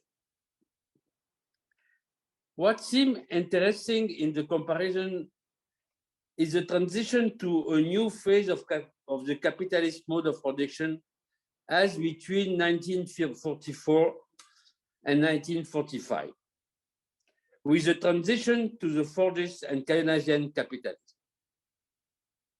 Will the new crisis correspond to the transition to a new phase of capitalism?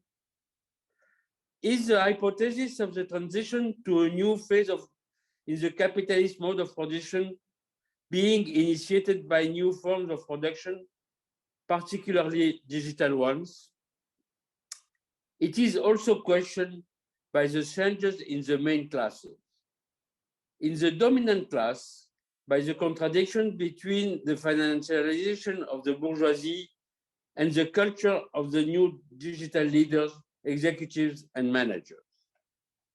In the working class, by the contradiction between the changing from the salaried labor and the precariat. These are the first steps. The second element of rupture, the link between democracy and war, is less new. It is marked today by the rise of authoritarianism of various kinds. Finally, the securitarian phase of neoliberalism since 2008 has been accentuated by the ecological rupture, which introduced a major discontinuities. The current crisis is a structural crisis of capitalism. Emmanuel Wallerstein puts forward the hypothesis that this is a structural crisis that calls into question the foundation of the capitalist mode of production.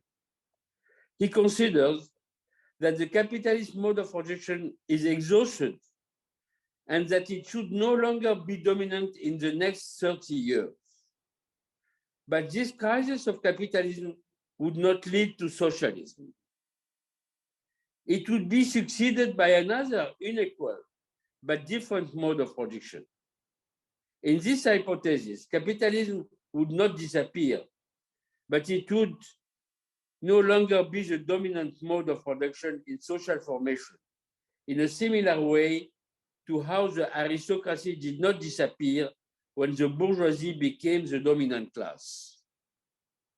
New main social classes are in gestation in our societies. The new proletariat would come from the precariat and combine the precarious with certain form of salaried employment. The social changes caused by digital, the new ruling class could come from technicians and managers, as we can see from the social changes caused by digital technology. The parasitic and rentier bourgeoisie would no longer be dominant and could make a way for new ruling class. Neoliberalism could still be present, but it would no longer be completely dominant. It has already lost a large part of its legitimacy and needs to harden its means of repression to maintain its power. Global University is a bearer of the revival of Marxism. With Samir Amin, Balibar, and Wallerstein, the reference to modes of production is a way of thinking about how to overcome capitalism. The alliance between Marxism and Gandhism is a very productive way of renewing the movement. Faced with the rise of the far right and the crisis of the socialist and communist utopia, we need to think about how to overcome capitalism, which is dominant everywhere and in crisis everywhere. Thank you. Thank you, Gus. Thank you very much. So is there anyone who would like to speak? Please raise your hand. Please raise your hand if you would like to speak or ask a question. So let me see. So we have, oh, Mano, please. Mano, please turn on your camera. And then Surichai, after Mano, Surichai. It's a great session, really. It has reaffirmed one's hope in the future.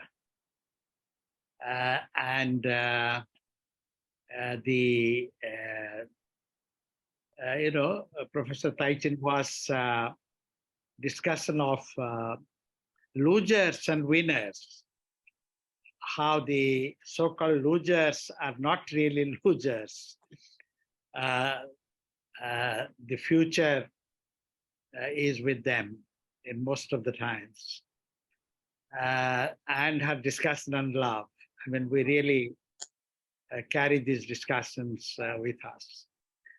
That Jade Margaret's history of the forum and her own history and your initiatives, I think there are several parts of the story which one didn't know. So I'm so happy to know this history and our connection with that history. What comes to my mind, not only the reaffirmation of hope, but also a very concrete idea which is emerging from our deliberations and from the reports on the people's movements, indigenous struggles all over the world, many of which were reported and discussed here. And that is affirmation of a new right, the right to history.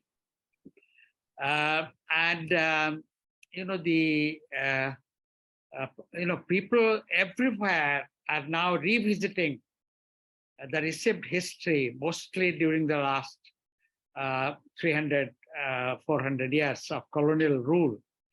They have taken advantage of the European languages, not only the instruments, but also the languages. And now the technologies right up to AI to give the so-called mainstream history, which is really colonial elitist history. And in some countries, it is being replaced by the traditional elites history. And that is also being questioned in those very countries.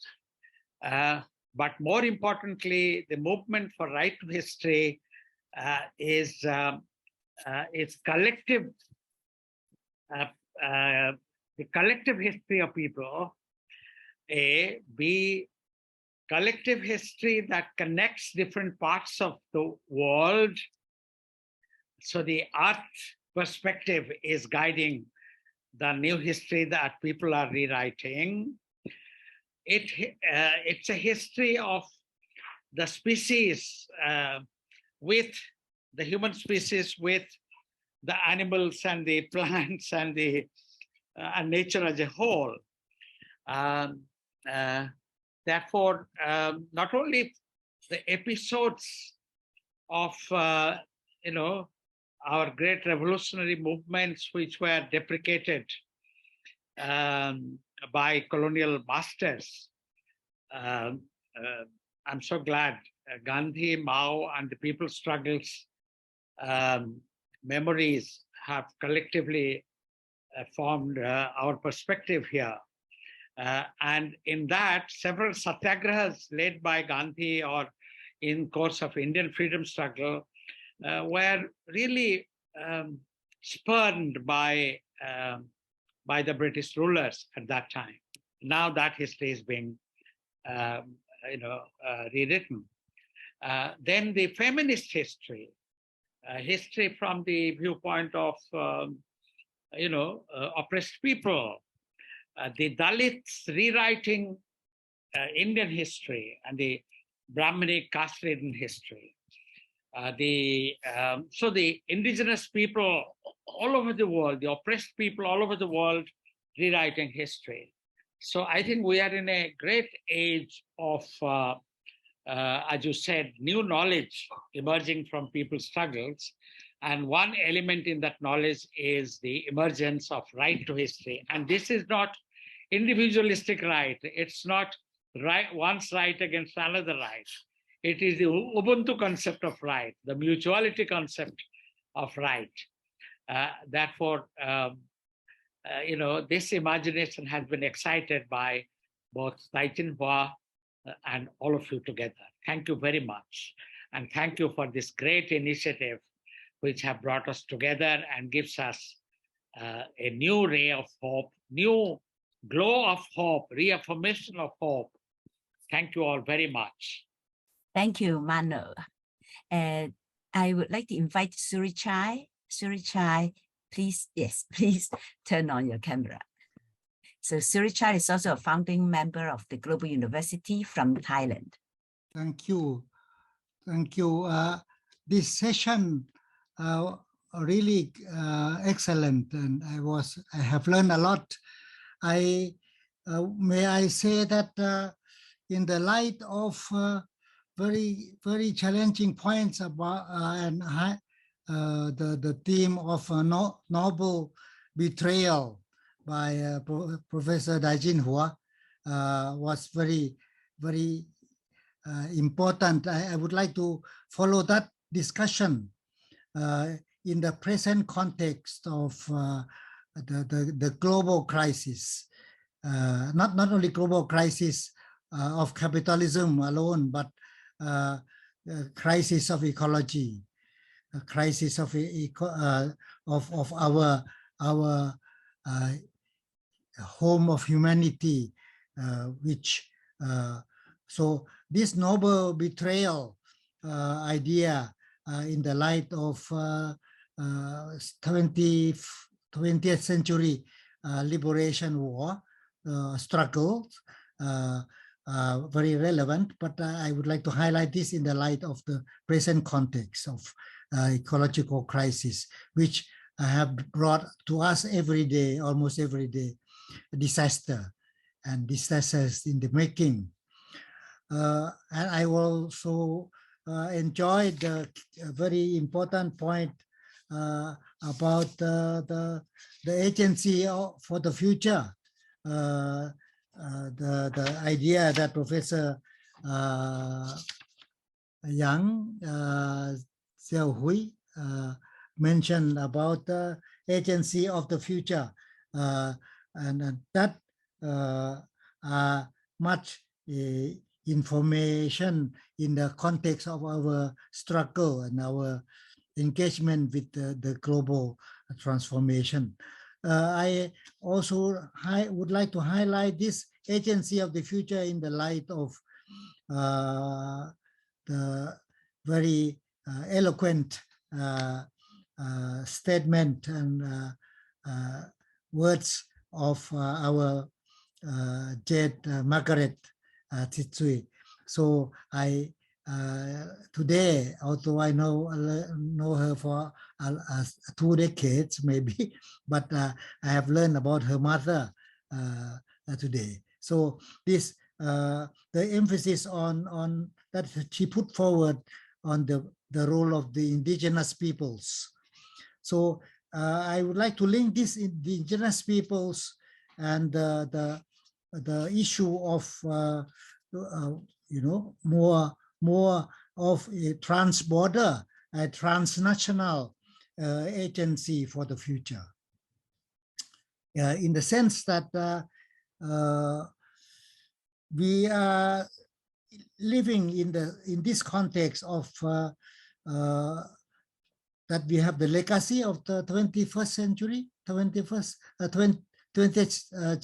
century that very well eloquently put forward in the context of cultural perspective by Professor Tsinghua.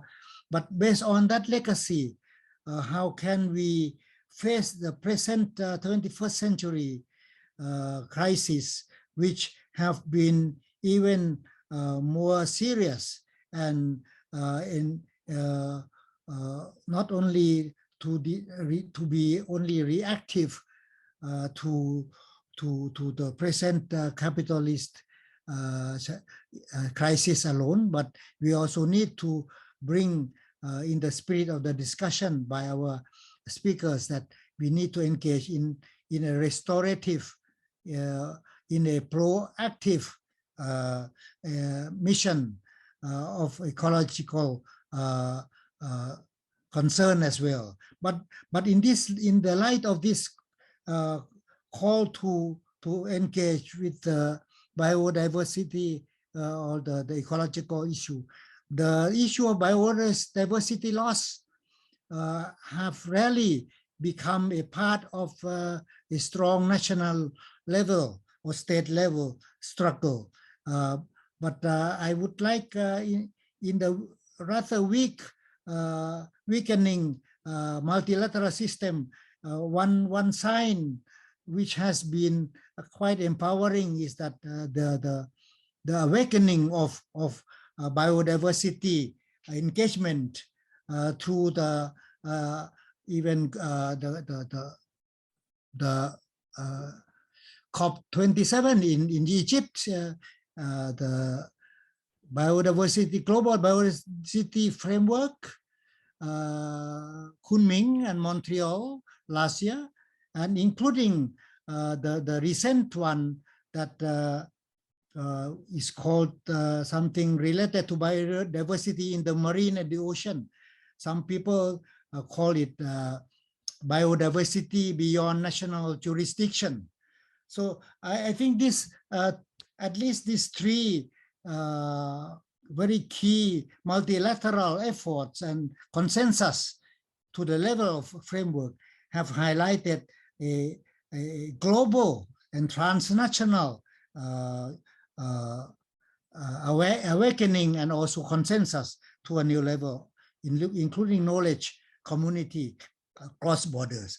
So in the light of this, I would like to relate my concern and my question to Professor Tsinghua and the speakers, including Margaret and Professor Yang, that what what do you think about this challenge of the gap between the the awareness is there, but the gap between the agency of the future yet to be strengthened in the light of still much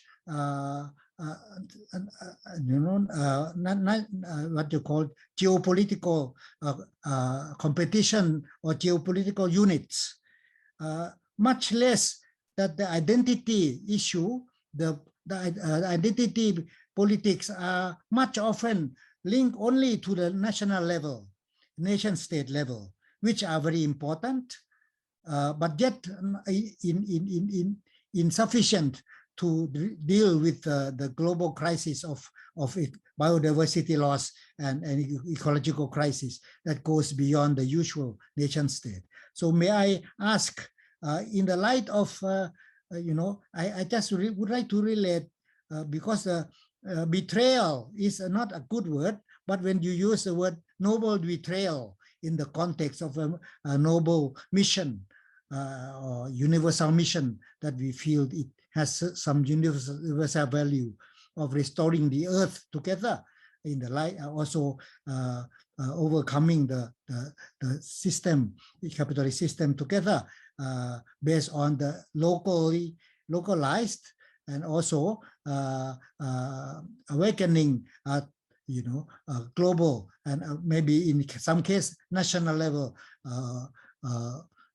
line of ecologically sound and economically liberating policy making. So along that line, the oftentimes the issue could become a problem for narrow nationalism as against the foreign, or against this transnational identity formation for another type of responsibility. So what do you think about this issue, Professor Dai Tsinghua? How can we engage further in this new century, that how can we formulate a more healthy platform of more future engaging mission of our culture in the making beyond national boundaries, and how can we create culture that links to eco-region like Himalayas and the Mekong and the oceans together beyond just nation state sovereignty or national jurisdiction, as the ocean now has been some line of new policy reference that I mentioned. So in the light of this, I see positive strength of the indigenous movements, but yet we think we need to strengthen together more of the ethnic and ecological community platform in the light of our future discussion. So I do hope that we can go forward more to our responsibility along this vis-a-vis our worsening ecology in the world. Thank you. Thank you, Surichai.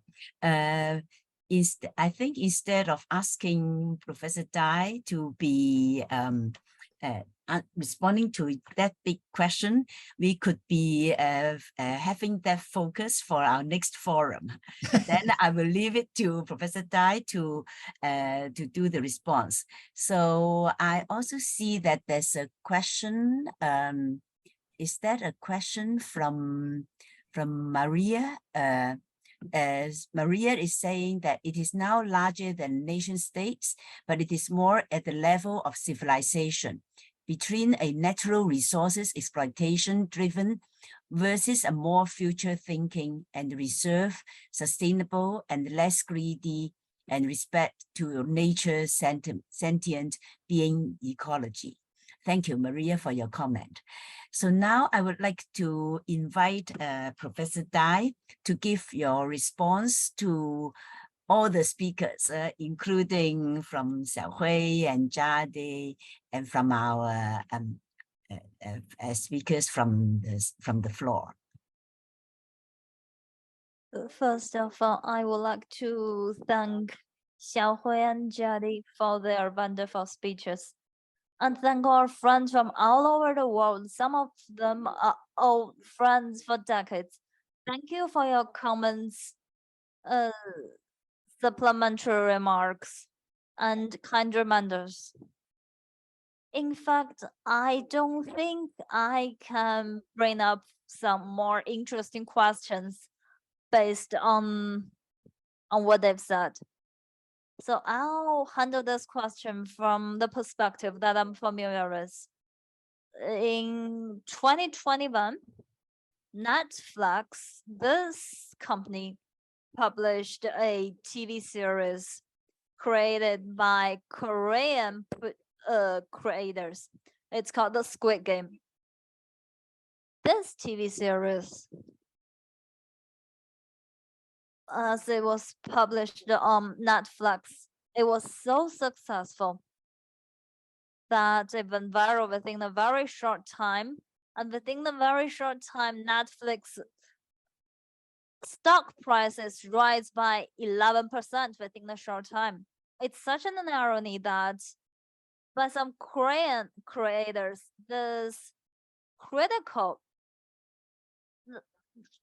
TV drama series that means to criticize, as published by this US company of Netflix that made a lot of profit for this company. It's in itself a great irony. On the other hand, it also reveal what is the real paradigm of the mainstream, which is this kind of escaped from being shoot, this kind of game, this kind of mode of game. So the winner make their profits by killing the others, killing their companions. In this way, they can accumulate the wealth on the head counts of the dead. The winner can take it all, and the loser died. So this is become the logic. It's not just about losing or winning. It's more about survival of life and death. So in this TV series, the first few episodes, I think is brilliant. In the beginning, it is like the anti-utopia. Well, a group of people got kidnapped, and they were coerced into a playground, which is like a reality show. You are supposed to play the game that were for the kids, but the outcome is life or death. This group of people who got kidnapped, they trying to fight back. They want to escape of this contraption, of this kind of like concentration camp. They also succeed. They were released, but they choose voluntarily on their own will to go back to the playground, because the reality where they escape to are actually more cruel than the game itself. So they decided to although not being kidnapped, they decided to go back to the game. So this game's popularity and also how they can make great profits for the Netflix revealed to me that the reality that we are living in, the truth of the reality that we are living in, which is people are keen to watching this kind of TV series, tells us that the majority of us are conscious of the reality that we are living in. They are not hypnotized. They are not blinded, which make me think of the expression that you could not wake up the people who is pretending to be sleeping. You can wake up the people that is sleeping or being hypnotized, but you cannot wake up the people who is pretending to be asleep. So we can see the people who, in this kind of cruel logic of capitalism that drive us to death, we are conscious of it. We are conscious of this force. This is the reality on the sense of, in the sense of culture, that the reality, the cruel reality that we are facing. And also in this world, what that is shaped by the new technology, we also witnessed a kind of interesting, well, not that interesting, we witnessed this kind of reality. I like a Slovenian writer, intellectual that I just met in Beijing. I have always been admiring her. She has a new work out, which is called The Patient of Bolivian.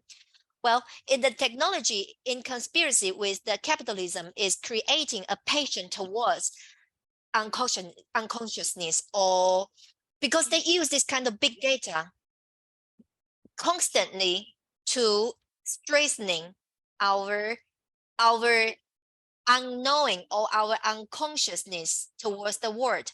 This patient of unconsciousness create us as subjects that is kind of that thought that we are conscious, we know well of the world that we are living in. It creates this kind of false belief, because every day the news that we come into know, the kind of reinforcing the news we are, the information we have already got. So this patient towards this unconsciousness protect the people who is pretending to be asleep, and also protect or strengthening, reinforcing this kind of separateness or this kind of segregation towards the other people who are suffering. I think in this kind of reality, I once again repeat that South Foreign is not just a space, not just a connection between different areas, but a horizon. And a horizon for us to see and to be seen. And also in this kind of mutual recognition, we can create and also to preserve a possibility of love. Because in this horizon, we reject and we fight against this kind of logic that either I die or you die, or my victory has to be based on your miseries. Through the South Forum, we try to reveal these different kinds of local reality or local initiatives to reject the other, this kind of no alternatives. We even trying to go back to the playground where you are like you go back on your own will, because this playground is where you got hunt and you have to hunt the others. This revealance is not to wake up, is not to narrate another narrative of the what we already know, but a kind of an occasion, a space to let people see that this world is not just constructed by the VR. It seems beautiful, but it's highly uniform. It's just a self-repeatedness. And I also think that South Forum as a horizon, it's also a sharing of what we are building, what we are trying to produce, the new thoughts. So today I try to present this kind of naive speech, is trying to share a possibility, which is the history as the future, or the history as resources. History as we in today's world seems like there is no way out. Seems like we have been told repeatedly that there's no other choices, there's no alternatives, and we prefer to pretend to be sleeping instead of waking up. We would rather to stay in this conscious of unconsciousness, to imagine that we under this false belief that we understand the world. We reject the possibility of to control our destiny. So it seems like since I come to know Professor Lau Qingqi, I have been sharing a word, a keyword, and we have always been making joke about it, which is the alternative or alternatives. Are we talking about new alternative or no alternative? So in this kind of occasion that where we can try, we can think about it, we can practice about it in a more joyful way, and we try to face our challenge, face our reality in this world that where the discrimination or the discrimination prevails. And we also see that many creative person, but surrounded by the miseries, surrounded by plight, they prefer to pretend to be asleep and to accept the fact, the so-called fact that we don't have other alternatives. So because we decided to persist, because for us there's no other alternative rather than to persist, because we'd rather to choose to be a loser rather than to accept the logic, because the logic of winning, in this logic, the victory doesn't belong to the majority. That's why we choose. This is our choice, and this is our choice, because we know that we cannot accomplish. But we know we also don't know what the world will become after us. But we believe in the humanity has the right to another to have the right to a future. That's this belief that make us to have the ability to love. Thank you so very much, Professor Dai. Because of the time, I'm not calling Dr. Yan and Dr. Sid to speak. I would like to give some concluding remarks first. The title of this closing session of the 10th South-South Forum is Legacy from the Last Century and the Future for Humanity. Following on what Professor Dai and the two forum program coordinators, Dr. Yan Xiaohui and Dr. Jade Sichui have said, I would first go into the issue of the future for humanity. Apocalyptic sentiments would not ask the question, how is the future? But would ask the question, is there a future after all? Such sentiments are not unjustified. Humans will certainly be cursed by other species on Earth for the bleak future for not only humanity, but also Mother Earth and all her children. If we are concerned with the future for not the 1%, but the 99%, we will need to assert that the current state of affairs is unsustainable. And pursuing sustainability is the core question, as Jade just said. Vandana Shiva, in her inaugural lecture, said that indigenous wisdoms require the current generation to think for the 7th generation after us, which would be a century from now. However, the scenario unfolding before us, even 20 years from now, is a devastating scenario. We may not even be able to account for one generation after us for our children. Thus, we need to place this central question before us. How can we think and act on the future for humanity?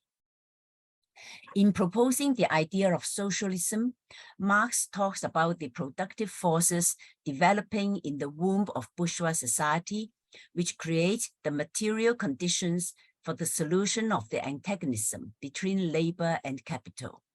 In general terms, Marx recognizes that the breaking apart of old societies is not only a proof that the devastating contradictions within the society are uncontainable.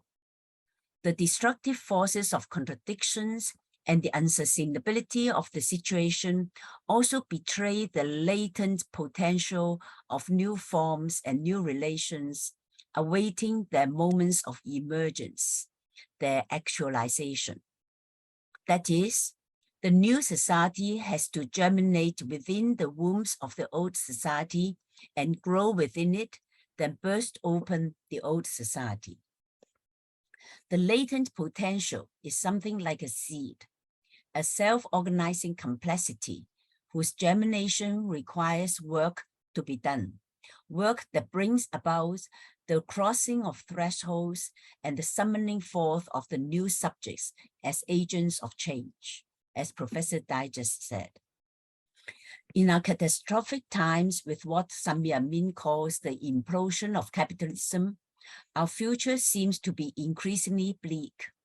Yet the grave difficulties that confront us also demand action to be taken, particularly for those being immediately affected adversely. So we witness a flourishing of local initiatives attempting to regain the sovereignty of their lives. To be free and to flourish is the potential of life, as the lesson of nature's biodiversity has taught us. Thus, for the South-South forums, we endeavor to see the tensions and contradictions, to make sense of the multiple forces and conditions, so that we can self-organize and help nurture self-organization of individuals and communities, to have the capacity to intervene, to mediate, to negotiate, to interact. This is what Mutto was proposing yesterday in his speech. Mutto coins the term movement zone to denote a zone, a sphere, a field, a structure of feeling, of echo and empathy, of diverse and different components of social movements, which, even if they have their own immediate concerns and engagements, there is interaction and mutuality with other components and sharing of affect and empathy. Mutto said, for the movements to have this echo, this political effect, the participants will say, your victory is my victory and your defeat is my defeat. I also came to know why Mutto has such high regard for the May 1968 student movement in France. He was personally there in June and was immensely touched, and this effect flows in his paper on 1968 as Watershed. This is exactly what Professor Dai just highlighted in her speech of the effect, the love, the capacity to feel and share the sufferings of the others.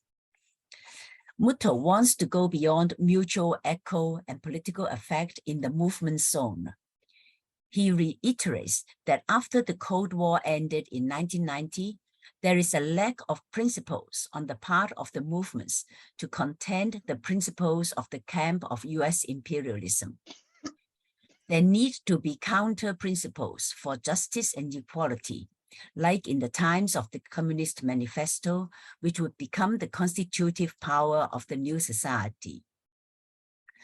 The counter principles will serve as visions and values for the local endeavors.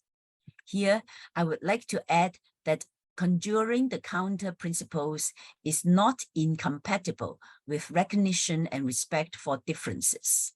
Self-organization comes from the actual experience of the communities or the collectives. They have different times, and being contextualized in global crisis of climate change or financialization, in which they are all affected, they may converge at certain thresholds, such as the Occupy Wall Street movement or the World Social Forum. Hence, there is not necessarily a common language or for all to come together for a common cause.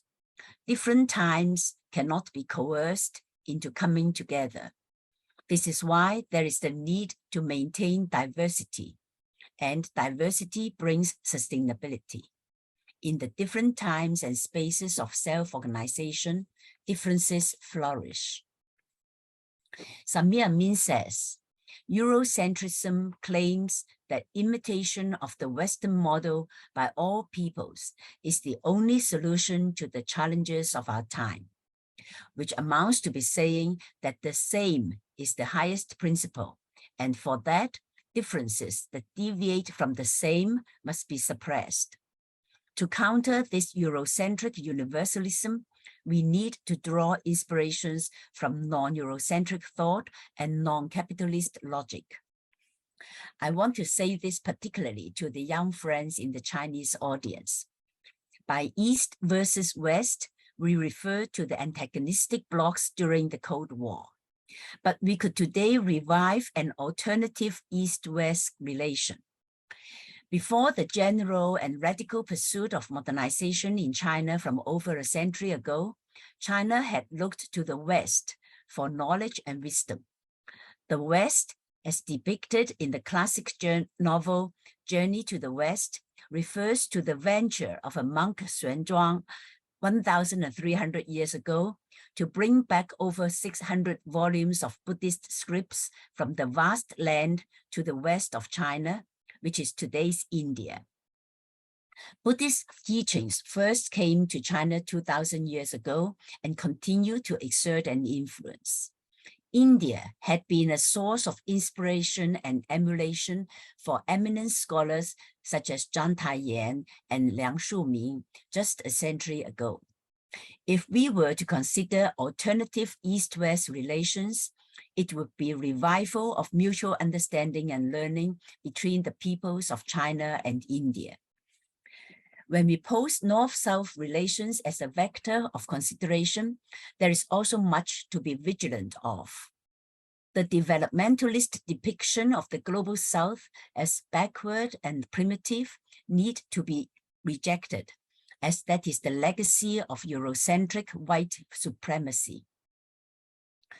At the same time, I would like to highlight what John Bellamy Foster says in the session on delinking. He quotes Samir Amin's proposition that countries in the global South should delink from capitalism and the imperialist world system.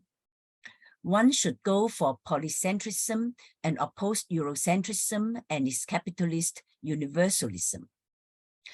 But John stresses, Amin is equally an opponent of all forms of non-Eurocentric culturalism and cultural nationalism. I think this is also the point that Surichai was just trying to bring up. I think this is an important point to note when we talk about the principles of the South versus the North. We need to grapple with the historical and global context of the struggle for emancipation and dignity of the colonized peoples and communities, which is what we tried to examine in this year's South-South Forum sessions on the history of economic financialization and health financialization, the looming war on China waged by the imperialist bloc, and the question of global crisis, wars, and conflicts, when we heard from speakers like Michael Hudson, Wen Tejun, Lu Qiyuan, and in the panel organized by Nicoletta Dentico. While understanding the global, macro, or national configuration of forces that attempt to chart the courses of today and see how the ecological, economic, financial, political, social, and cultural crises are converging today with the maneuvering of these global actors, we have tried to learn to appreciate the efforts of those on the margin, at the bottom. Taking a subaltern perspective, in this 10th South-South Forum on Sustainability, we have heard the review and reflection of actual experiences, including those of the Zapatistas from Jorge San Diego, the Pratek in Andean indigenous communities from Jorge Ishizawa, the women's groups and seed banks producing the manifesto on making peace with the earth from Vandana Shiva, the Kerala People's Science Movement and People's Planning Campaign from MP and KK, the movements for community currencies and solidarity economies from Buen University, and the feminist visions for security and the culture of life, as well as the farmers' quest for rural regeneration in Asia, drawing on faiths, including Islam, Buddhism, and Gandhism, and others. MP Paramaswaran, despite his Parkinson's disease, pre-recorded his speech and listened to the last Tuesday's whole session on Gandhian Marxism and local governance. His mind is as sharp as ever, and he was very happy about the session in which we dialogued on his Marxist critique of capitalism and his Gandhian vision and proposal for grand oceanic circles of a global network of horizontally linked, self-reliant urban republics, with the circles ever widening, never ascending. Afterwards, KK Krishna Kumar relayed to me the message, quote, "We have to keep trying, sharing experiences and strengthening bonds among the hopefuls. Yes, let us continue to affect and be affected as the hopefuls."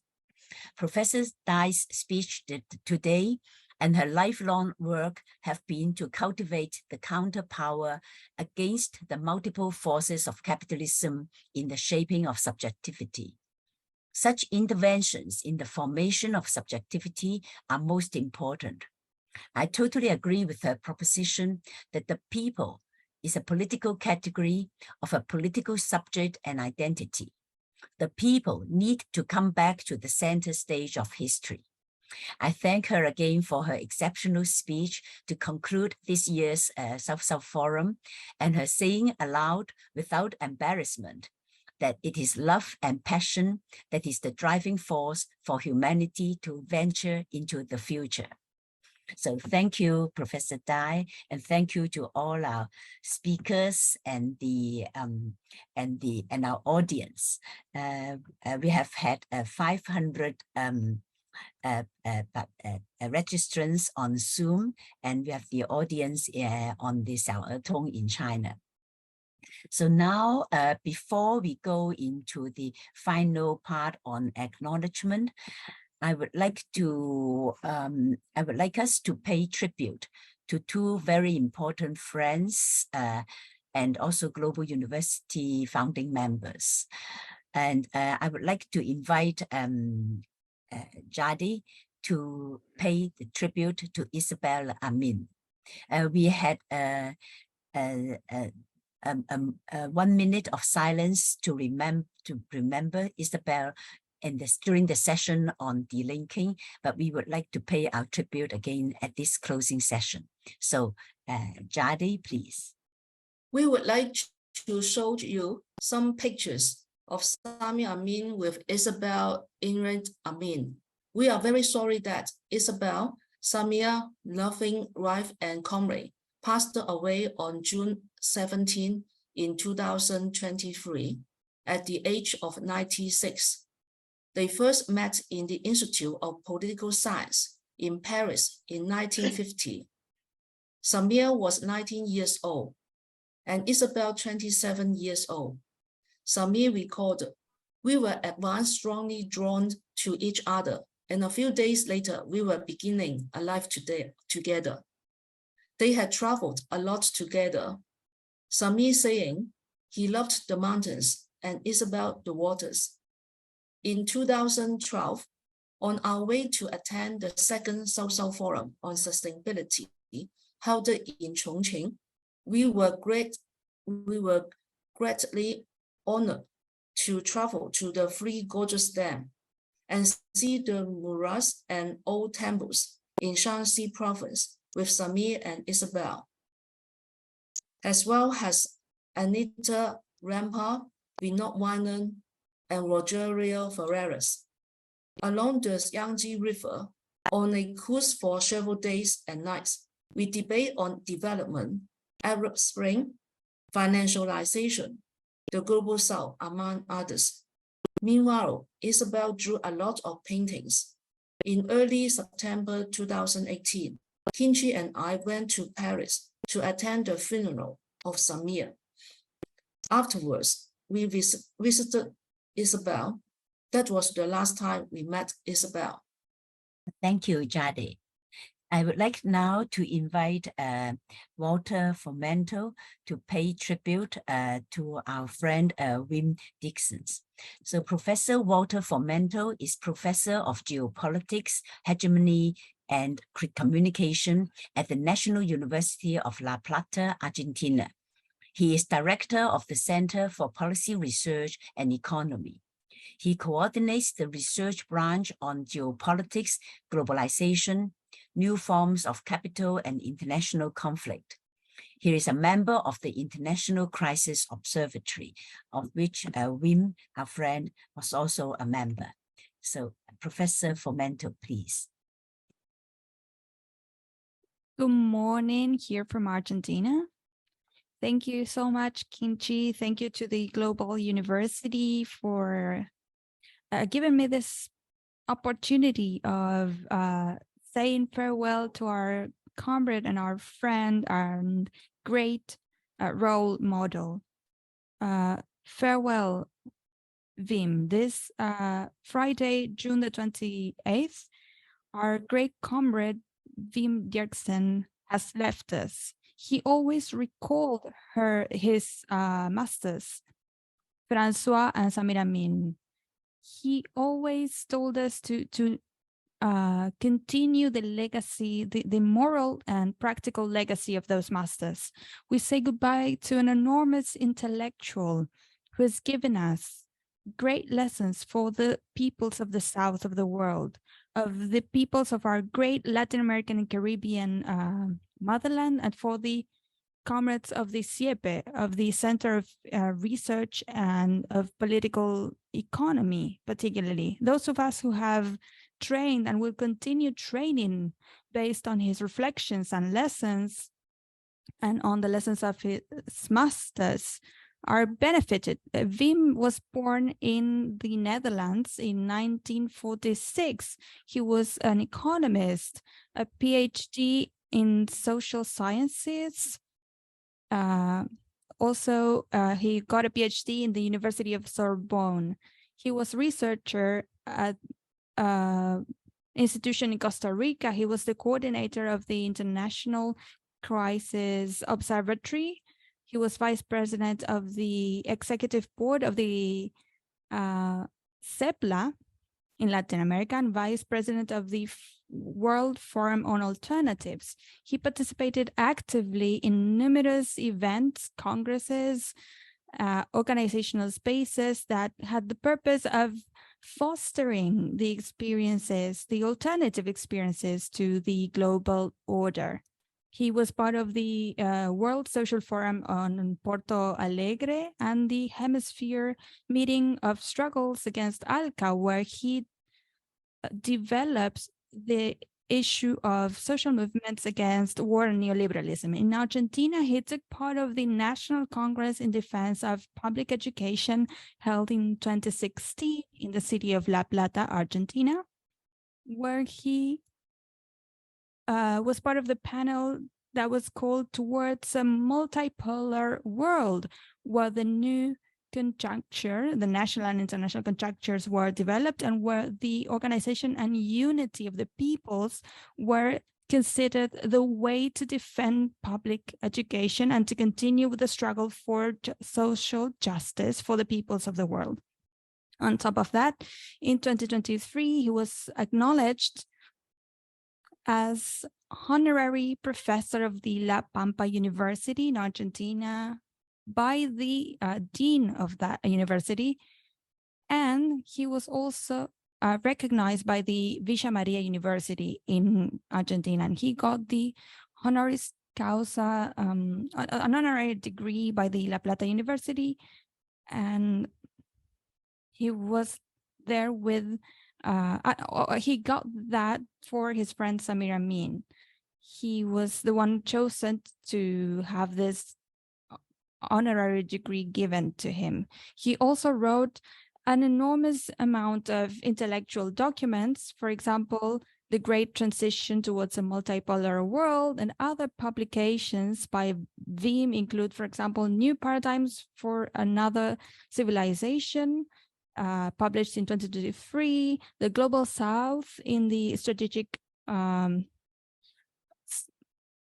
Movement, Perestroika in the United States, A Requiem for Western Civilization, For a New Civilization, the Multipolar Project in 2021, New Global Empire or Another Emerging Civilization, Big Data War in 2019, Geopolitical Perspective for 2020, that was issued in 2019, The Global Crisis, Continentalism, Globalism, issued in 2018, and Geopolitics of Global Crisis in 2019, among other articles that can be found in the CIEP's website, www.ciep.com.r.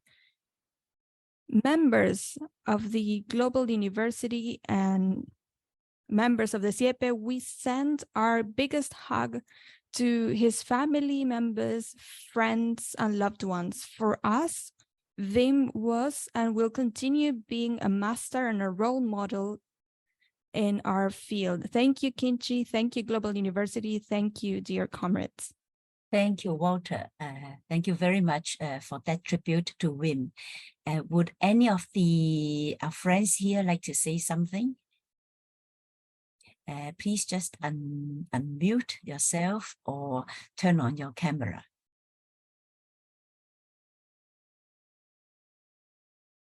So if not, then you could please go to the Global University website or to the CIEP website where you can find the works, the papers that Wim had written. Thank you again, Walter. Yes. So we are coming to the last part of our session today. So I would like to express our gratitude to Lingnan University and to Global University for Sustainability for being the organizers of the South-South forums, and this is the 10th one.